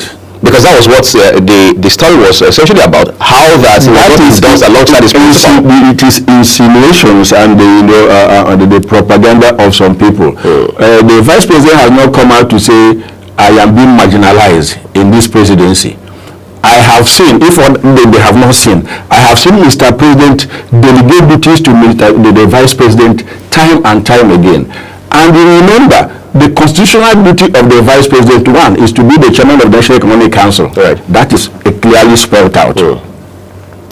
Other duties is as assigned to him by Mr. President. So he serves at the pleasure of Mr. President. That is it. And Mr. President has been delegating responsibilities and duties to the Vice President. Mr. Vice President have never come out to say, Mr. President is marginalizing me. Do we expect him to come out to say that? Let me explain to you. Former Vice President Atiku Abubakar was the Vice President to President Obasanjo, and he saw that he was being marginalized. He came out open. He began to fight the government from openly. He was the first Vice President in Nigeria's history that became from the ruling party to another party. Why is that? Because he had a presidential ambition. Wait, because he said he was marginalized. He said he was marginalized. And no duties were delegated to him, no responsibility was assigned to him. He decamped. I don't even at the Executive Council, I could remember when they moved the motion, former Honorable Minister Femi Fani-Kayode, they moved the motion for him not to appear at the Federal Executive Council meeting any longer. He went to court, challenged all those things, and he won. So if a Vice President, His Excellency Kashim Shettima, is being marginalized, he's very red, exposed, he's a very good politician, a politician of note. He knows what to do, and he has not come out to say, Mr. President is treating me badly. What we see people are doing is, people are instigating crisis where there is none. They're instigating crisis where there is none. Chief, I'm not sure there's so much for you and I to talk about, but again, time will fail us, as is always the case, to go into all of those this morning. But we'd like to say we're grateful for your time with us on Good Morning today. We're taking a quick break, everyone. But again, after this short break, we're taking you back to Benue State, where we need to talk about some of the key elements and highlights of driving this crisis, and what's more, the governor, his government, the people, and all other critical stakeholders can do to stem this ugly tide.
All right, so much has been going on across social media space recently, and of course, as always, every other day of the week, we try to bring you some of those highlights as well. And here is Ogochukwu's installment for Global Morning today.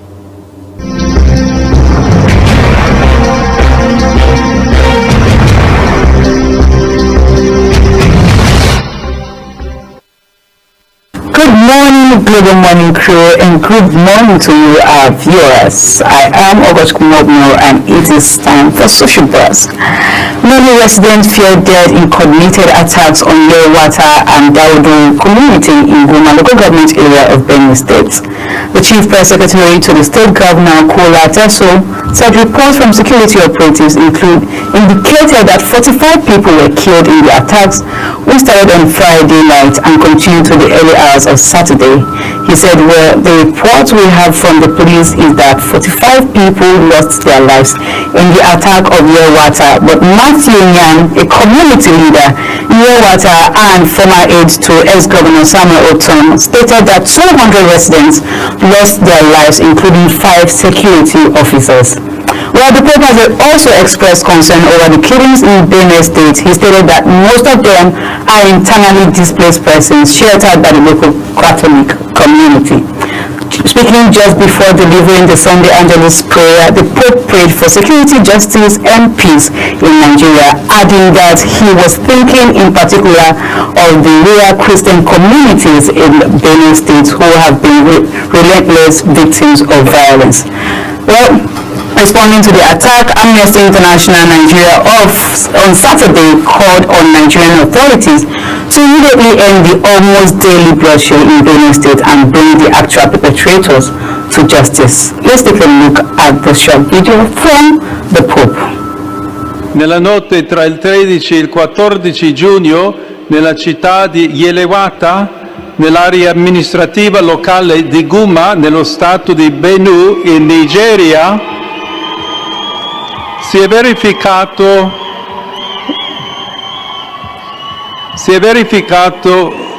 un terribile massacro in cui circa 200 persone sono state uccise con estrema crudeltà, la maggior parte delle quali erano sfollati interni, ospitati dalla missione cattolica locale.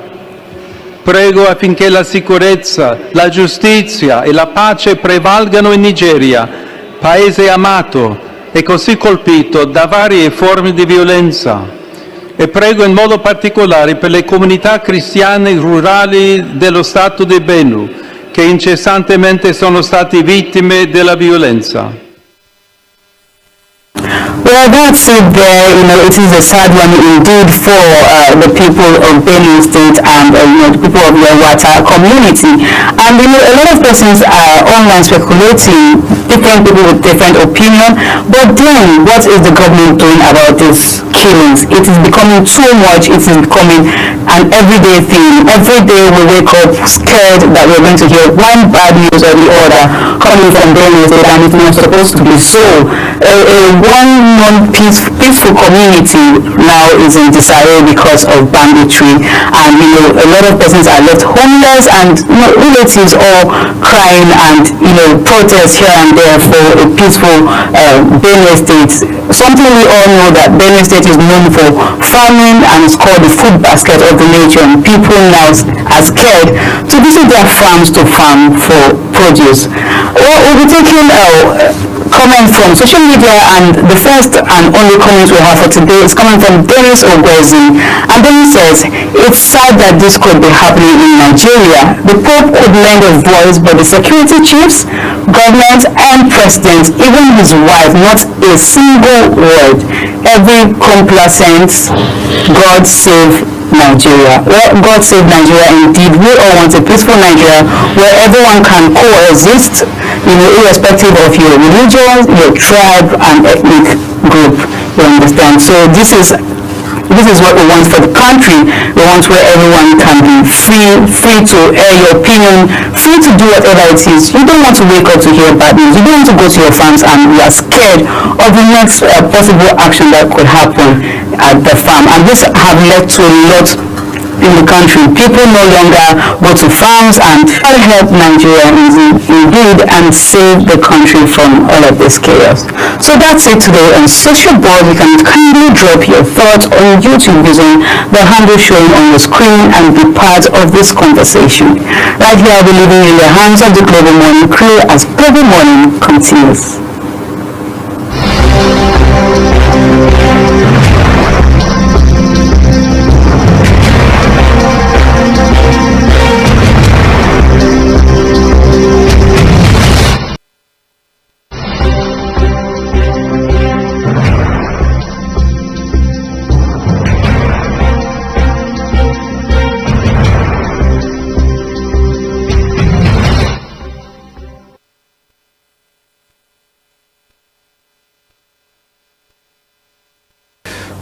right, everyone. Let's return you to our focal conversation this morning. Again, that's the issue of Benue State. I'm joined by Comrade Silvanus Okpe. He's a member of the All Progressives Congress.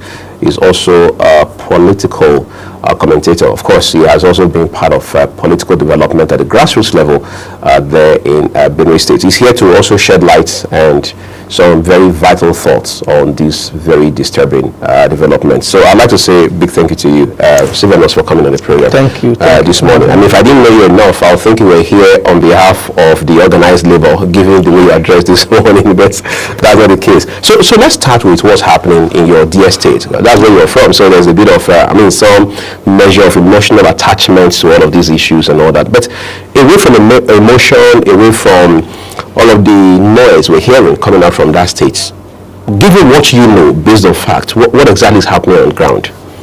Well, I want to start by first commiserating with my people. Over 200 lives lost, burnt, butchered, slaughtered in the most uncouth manner. And I just want to offer the families my condolences. Having said that, I want to let the world know that what is happening in Benue is an unrelenting carnage, a vicious attack that has festered for years and is a systemic genocide encouraged and exacerbated by the inaction of both the state and federal government. You see, this is not the first time we are having these attacks. We have continued during the time of Jonathan, in fact for years, and we have not had the leadership, both at the central and the state level, that has the political will and the courage to end this thing. No one has come up with a plan, no strategic security action plan that will be implemented to, ensure enduring peace in the state.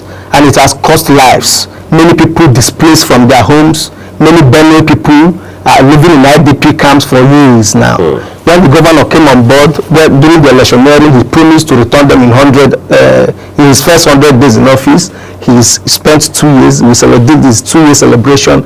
These people are still in IDP camps, and more people are joining them. So this is a serious humanitarian crisis that these attacks have caused, and we have not really seen good efforts from the government, sincere efforts, compassion from both the central and the state government geared towards ending this thing. So the people are just on their own. Nothing is happening. There is no intervention. There is no proactive actions to forestall future attacks. So there is a state of hopelessness in Benue State. And in these communities, there is nothing like government presence. And we must start holding those who are in this leadership cadre accountable. Section 14 sub 2 paragraph B made it clear that the primary purpose of government is security and welfare of the citizenry. And if a government has failed in performing their primary responsibilities, then I don't see the reason why such government is in place. And that is what is happening in this case of Benue. People in their sleeps, the petrol poured on them, burnt to ashes, butchered, and when you wake, you see someone losing 20 families in a night. I saw a woman who lost 5 children, the mother and the sister. And the most inhuman part of this is that the authorities will come to even suppress the number of persons killed. I don't know what to what end. Yes.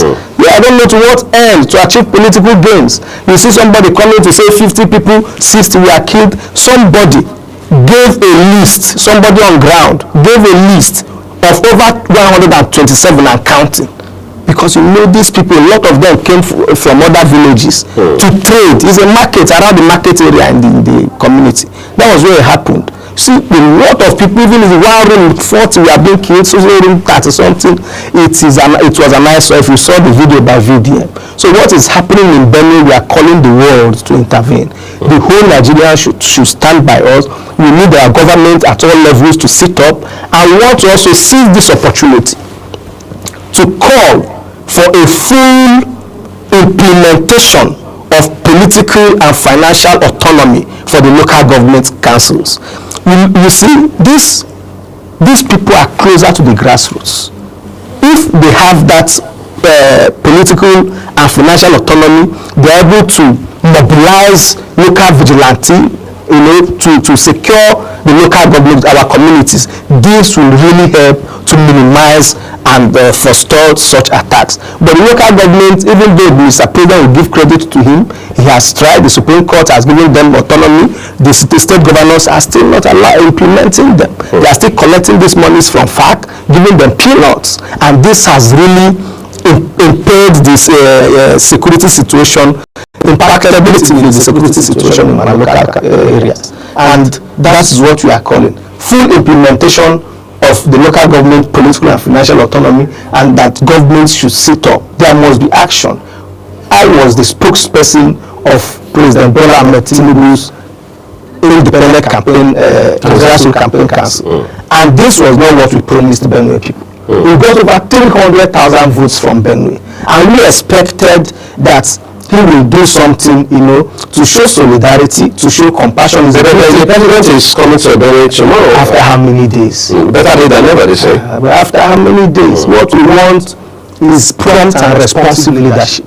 A leadership that shows you at a soul level with the people, that shows compassion. It took the president more than 48 hours to issue a statement, and when he did issue a statement, he called it a reprisal attack. It's an insult on the sensibility of many APC members and over 300,000 Benue indigenes that voted him. It was not a reprisal attack. This person, nobody has produced one person of those invaders, those demon-infested terrorists. Nobody has produced one of them that was killed in these attacks.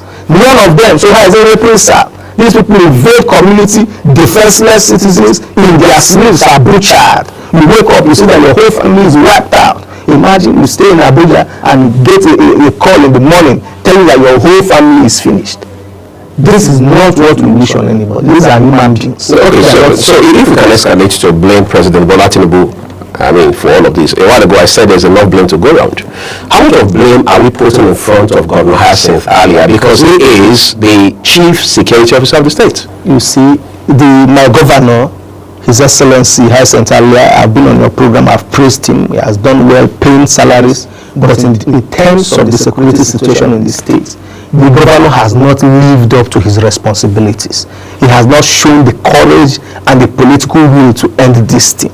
He has rather, in most cases, he will see him suppressing the number of persons killed, and he doesn't want to call these things what it is, He doesn't want to, I don't know, but he has not done his best to stop. I'm not there, I don't know the information are available to him, but I know that the governor is a reverend gentleman, was a Catholic reverend father, and he knows the sanctity of human life. And he should do more to protect human life. He should do more to protect people. Babies being killed, slaughtered every day on his watch. It tells to his conscience. Posterity will judge him. And that is why he must put out his best to make sure that this thing stops or is minimized to the barest minimum. It happens every day. You no longer sleep at night. In Otukpo is happening. In Agatu is happening. And I'm shocked. He said it's reduced to 3 local governments. There is no win here. There is no time in the history of Benin since these attacks in recent times that we have recorded over 200 people a night. This is the highest, the mother of all attacks. And for the governor to want to claim glory that it has reduced to 3 local governments is not is bad. Well, if you wanted to cut the governor some slack for a second, what are some things you would say are militating against him? In other words, what do you think would be his own constraints? He's a human being before he's a governor. Well, the only thing I see in the state is that within the political cadre, the leadership in the state, there is no cohesion, there is no unity. Is it just within the APC or amongst the political parties? Within the APC to start with. Right. Charity begins at home. And when within the APC, within their ranks, the leadership, this person is claiming to be leader, George Akumesid is leader, and that's why the governor is uncomfortable. That's why he feels politicians from Abuja are the ones sponsoring and feelings and facts are like day and night apart. So if he feels a certain way, that does not make his insinuations. So that's what I wanted to say. Right. If as governor of a state, you know that some persons for sure are responsible for killing, murdering your people, slaughtering them in their numbers, and we don't have that courage and political will to call them out by their names and to initiate criminal proceedings against them, then you have failed as a leader. He has the information. For him to come on national TV and say so persons are the ones sponsoring the attack. He got the politicians in Abuja. Who are the politicians? That's what I want to say. If we know for sure that politicians in Abuja are responsible for this, we expect you to go beyond just making generic statements. Bring it down. Go to the specifics. Who are those people? In what ways? What are you doing to bring them to book? If we know anybody who has a hand in the mass massacre of Benue people, in fact, we want the person to face justice. The only thing the families of these 200 people that were murdered, massacred, slaughtered, butchered like animals, yearn more than anything now is justice. Let them at least know that the perpetrators, that these terrorists, that those demons were brought to justice. But it's not happening, because even the governor that claims to know the people who are behind this is not calling their names. So how will they be held accountable? Those who are on the governor's side, some of them his aides, others who sympathize with him, especially in light of this carnage, now say that there are political interests. Again, many of them they say in Abuja, who wants a state of emergency to be declared in the states because they feel the governor is not dancing to their tune. The governor is not showing loyalty, is not pledging allegiance to them. Could that also be a factor in what we see right now? You know, Nigerian politics, I don't want to say what I don't know, right? But I will not support state of emergency in Benue State. Why is that?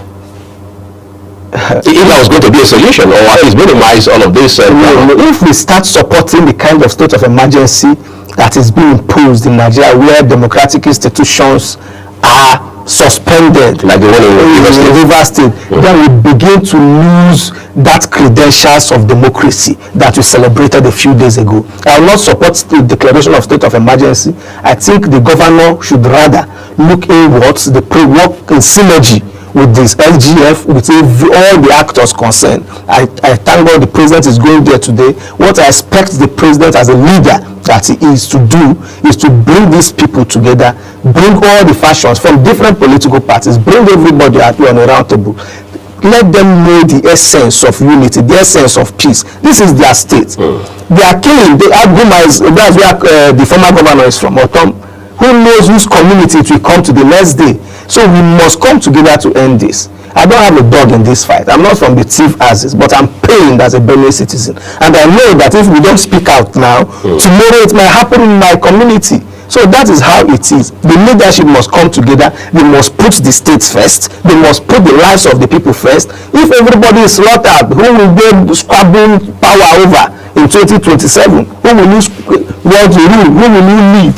The way it is going, if it continues like this, there might be nobody to vote for either the APC or the PDP in 2027. The governor seems to be giving the impression that he's not very much at home with the issues. For example, I mentioned that earlier on the program, how that he had said it was politicians in Abuja who are fearing this crisis, who are even behind it, sponsoring it and all of that. This week, the governor has also mentioned very clearly that those behind it are non-Nigerian nationals from other countries, maybe around the West African sub-region, whose only objective is to come grab land, for instance. That doesn't it doesn't establish coherence. Yes. Is that suggestive that the governor may not even be on top of the situation? But that was what I said. When the governor made statement of a politician in Abuja, he didn't back it up with any fact. And just the next day or 2 days after, we are blaming another group. That's where politics, trying to play politics with this thing, comes in. What the governor is elected to do is not to give excuses, is not to pass blames around. Anybody that is sponsoring it is the business of the state, but the business as the governor is to stop them. Even if you know that people are sponsoring, you stop them. You protect your people. This was your primary responsibility. This was why we elected you as a Reverend Father. We left traditional politicians to elect a Reverend Father who we felt will do better, will not do politics with anything, and we are shocked. the way it is going. We did not expect that this would be happening, and all we hear every day is English on national TV and passing of blames to people without actually backing it up with evidence. The governor is not a helpless person. He's one of the most powerful institutions in the country. And if you know that people are behind the killing of your people and you did not do anything to bring them to book, then we are to blame for the deaths of our people. All right, so I think we're going to step on our brakes for a second so we can quickly go off just to catch our breath real quick, everyone. When we return, we'll look at a couple of other issues. Now, security agencies have doubled down on this situation. At least that's the what they've told us the last 24 hours. What does that mean for this bloodbath and all the efforts to bring it to an end? Plus, on top of all that, we are now seeing a situation where you have divergent opinions as to what the issues are underneath this very ugly development. We'll unbundle that for you once we return. Please stay with us.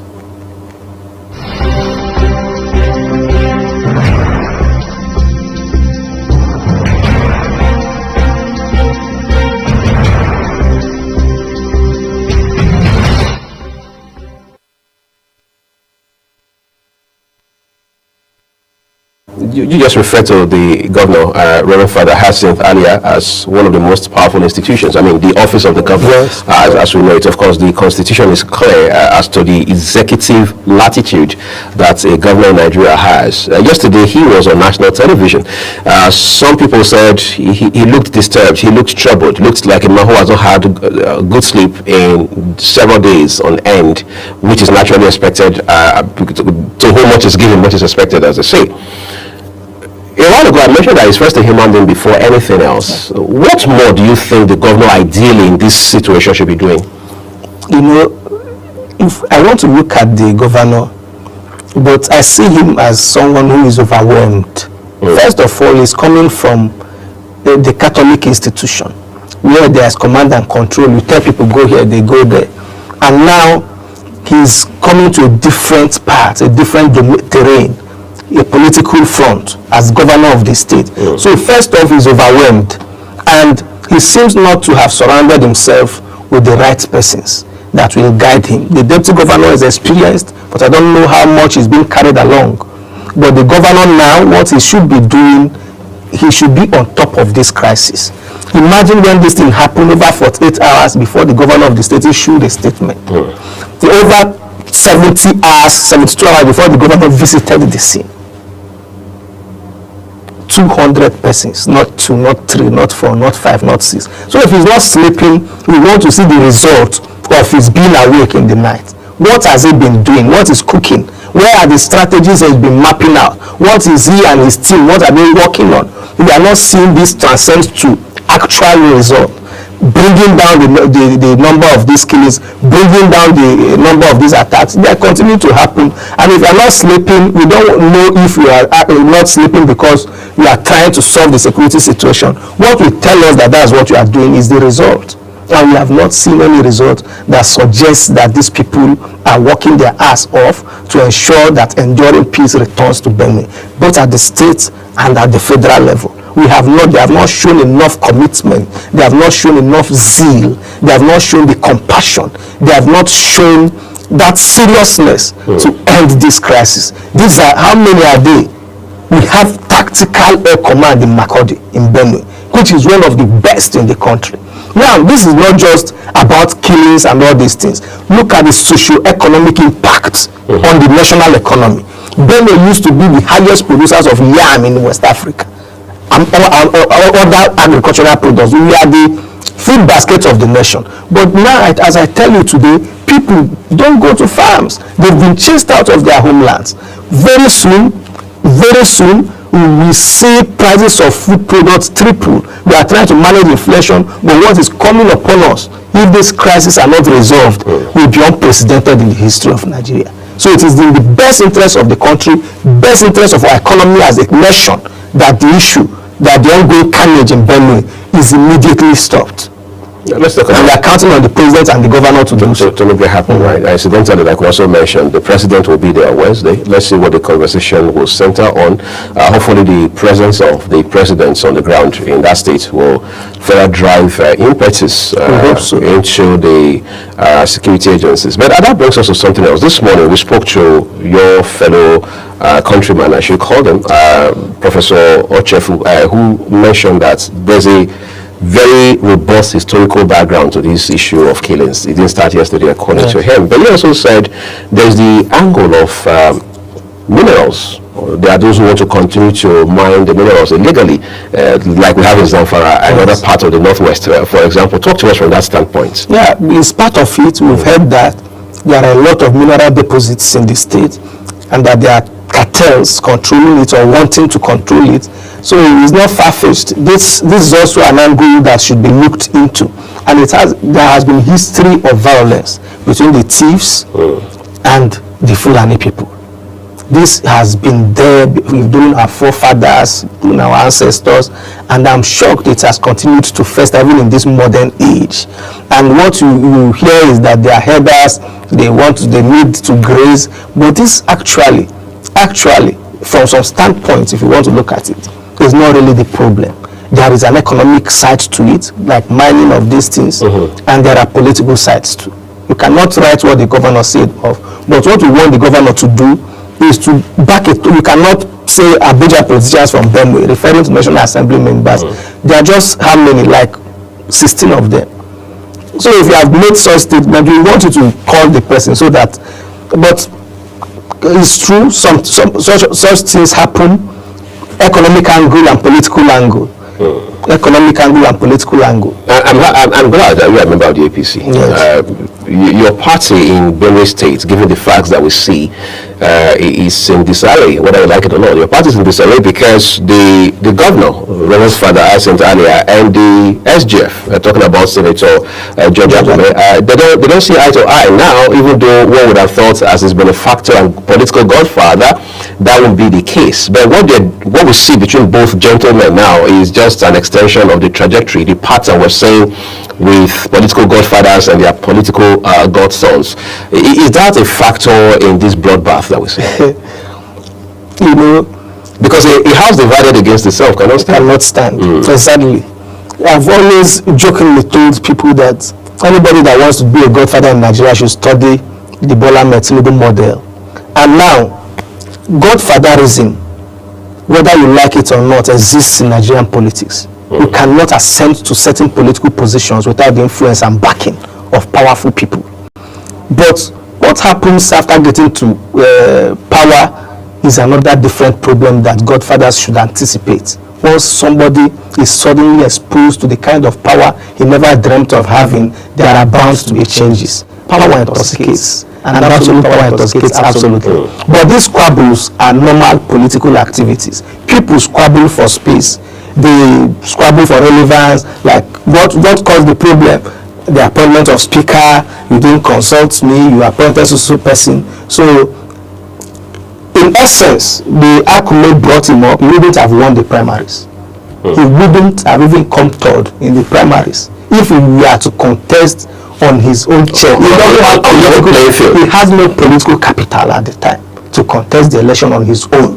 Without people say the people of Benue State voted for him overwhelmingly. They loved him from day one. People love you, but you have to win the party ticket first before you face the people. And when you come to getting the party's ticket, you need serious politicking. You need to get the stakeholders. They are not looking at what people are saying. They are also thinking of different factors. They are looking at people that have been sustaining structure of party. They are looking at people that have been making sacrifices. And Alia was not in any of these categories. He was not a member of the party. He was not somebody who has sponsored any party activity. There were people who were investing in the party before the primaries, and who were also in the race. About 9 to 10 people bought the 450 million naira each. And I tell you, we don't have come to if it was a level playing ground. So I could not play the role, and we expected that naturally humans should be grateful. You ought to have said, okay, so position I concede to you, but that didn't happen. And I don't know the reason why, but it didn't happen, and that has been the cradle of the crisis we have in Benue APC today. Well, let's tie things up real quick. we now have security agencies on the ground, doubling effort, maybe even tripling and all of that. Well, the Chief of Defense Staff, General Christopher Musa, has spoken to some of these issues. The Inspector General of Police moved into Benue yesterday, and we understand he has now deployed what he calls special forces, whatever that means. Talk to us about how this will help better the situation. You know, before now they have sent everything to Benue, but the real impact, when these attacks are happening, you see that these security forces, they are nowhere. Where this thing happens is very close to the state capital. In fact, 5 meters to the highway, where they had heavily armed men patrolling. It happened, they say, from 10 p.m. to like 2 a.m. or 3 a.m. And nobody came to rescue these people. Nobody came to their aid. So we don't want to see all these numbers. It's just numbers. You have moved more people. You have done this. We want to see this transit to results. We want to see results. We want to see these people forestalling attacks. We want to see a comprehensive strategy on how to return peace to the Benue valleys. That is what we are interested in. And I know the coming of Mr. President will boost the morale of these people. And just as CDS mentioned yesterday, that there are informants. I want to believe they are not in the military, but if they are in the military, this is a serious problem. And they should look inwardly, try to fix this up, because these are human lives and we are depending on them to save Benue. Great. So hopefully fifth columnist will not exploit this situation to further, if you like, sabotage the efforts of the military and the entire security architecture, especially now that it has to do with Benue State and the need to urgently end this carnage that was seen there on the ground. I'd like to say a big thank you to you. Thank you so much. Silvanus Oje, who is a member of the APC, as well as a political commentator, for coming to talk to us about facts and the issues there on the ground. We will continue to follow these developments in Benue State during our broadcast every other day, especially now that we understand that things are moving real quick, and the president will be there in the course of business tomorrow, Wednesday, the 18th of June. Well, this is where we're going to quickly take a break, but we're going to bring you some insights into what's happening on the foreign scene. When we return, Juma Manson and I will draw the curtains on the program. United Nations Rights Chief Volker Turk says diversity, equity, and inclusion policies are facing a pushback around the world as part of a strategic shift to scapegoat vulnerable groups, noting that pushback against such policies is a fundamental misrepresentation that reveals a strategic decision to victimize vulnerable individuals. And I think it is a very good occasion to stay 2 days together in these difficult times and try to discuss about all the topics that we have. As you were saying, the recent events in the Middle East and the path towards just and lasting peace in Ukraine, and then the efforts that we will have to do in Europe to reinforce our defense, our security, that will lead us to the NATO summit, and then initiatives. And then I'm very happy about our cooperation on migration. So migration, we've got a lot to discuss. Yes, a lot to discuss, and we've been working very hard in these days to have a dedicated joint declaration to tackle the traffickers, and it was very important for Italy, because we've been the first bringing the topic at the G7 level. Since returning to the White House in January, U.S. President Donald Trump has led a crusade against programs promoting diversity, equity, and inclusion. Elsewhere, a Minnesota prosecutor says she intends to pursue first-degree murder charges against the suspected killer of a state Democratic lawmaker. Hennepin County Attorney Miriam Moriarty says it will be life without parole. Is that we have filed charges. As you know, we intend to seek first-degree murder charges here. The penalty for that would be life without parole. So we intend to go forward on this case because we are accountable to protect our community and hold people who commit crimes in this county accountable. On her part, Hennepin County Sheriff Dawana Wheat describes the severity of the crime, providing insights into the ramification. Vance Bolter inflicted unimaginable harm to our community Saturday morning. and he did it while impersonating the very people who are trusted to protect and serve. These violent acts strike at the heart of our democracy and the safety of those who serve the public with dedication and courage. The suspect, 57-year-old Vance Butler, allegedly disguised himself as a police officer, then shot and killed Democratic State Representative Melissa Hotman and her husband Mark at their home early Saturday. Away from that sad story, Italian Prime Minister Giorgia Meloni and her British counterpart Keir Starmer have held a bilateral meeting during the G7 summit in Kananaskis, Canada. The two leaders say they will discuss pressing global issues, including the Middle East crisis, the path to lasting peace in Ukraine, and strengthening European defense and security. Policies to tackle such discrimination have had important successes in all regions of the world. Some call these DEI policies. I call them standing up for equality.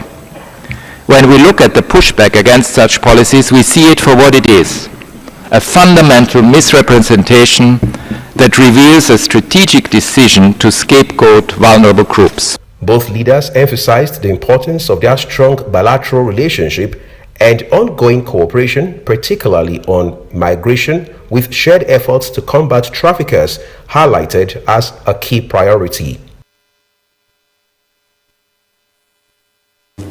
All right, like my mom would say, everything with a beginning has an end as well, and this is where we're beginning to end the program this morning. It's quite overwhelming, quite weighty, the issue of Queen Agaba that Juma and I shared this morning. Very sad. And we've had two conversations around Benue and all of that. You can't pretend that it doesn't bite your emotion. Yeah, it does. It does. It's just unfortunate that this particular issue is a reoccurrence. It keeps going back. And I just heard that our driver also, yesterday, his phone was taken from him when he tried to alight from a vehicle. It's just unfortunate that these are hot spots in central area. No one talks about it. No one actually cares when it comes to issues of security. We don't take it seriously at heart. It's just unfortunate. And it's on the rampage. And of course, let's not forget the Benue that you mentioned. It's very sad. Talking about the economic implications of all of these very nasty issues, we also need to realize that there's the embarrassment that comes with it. Yes, of course, people's lives are at risk while all of these are going on. But we hope that security agencies will double down on these measures and find a way around it real quick. And that's where we're going to leave it. Yes. This morning. I'd like to say a big thank you to our guests, but I also need to be grateful to Juma Manson who jumped in on the show at the snap of fingers this morning, and that way we were able to avoid any gaps. Thank you. And thank you all so much for being a part of the program. And remember that the views of our guests are their opinions, and all of the papers that we'll bring to you here are exclusively put together by our respective publishers. We do not have any editorial input into them. I am Uyag Mofwebe. And I am Jumai Manson. Have an amazing day. Bye-bye.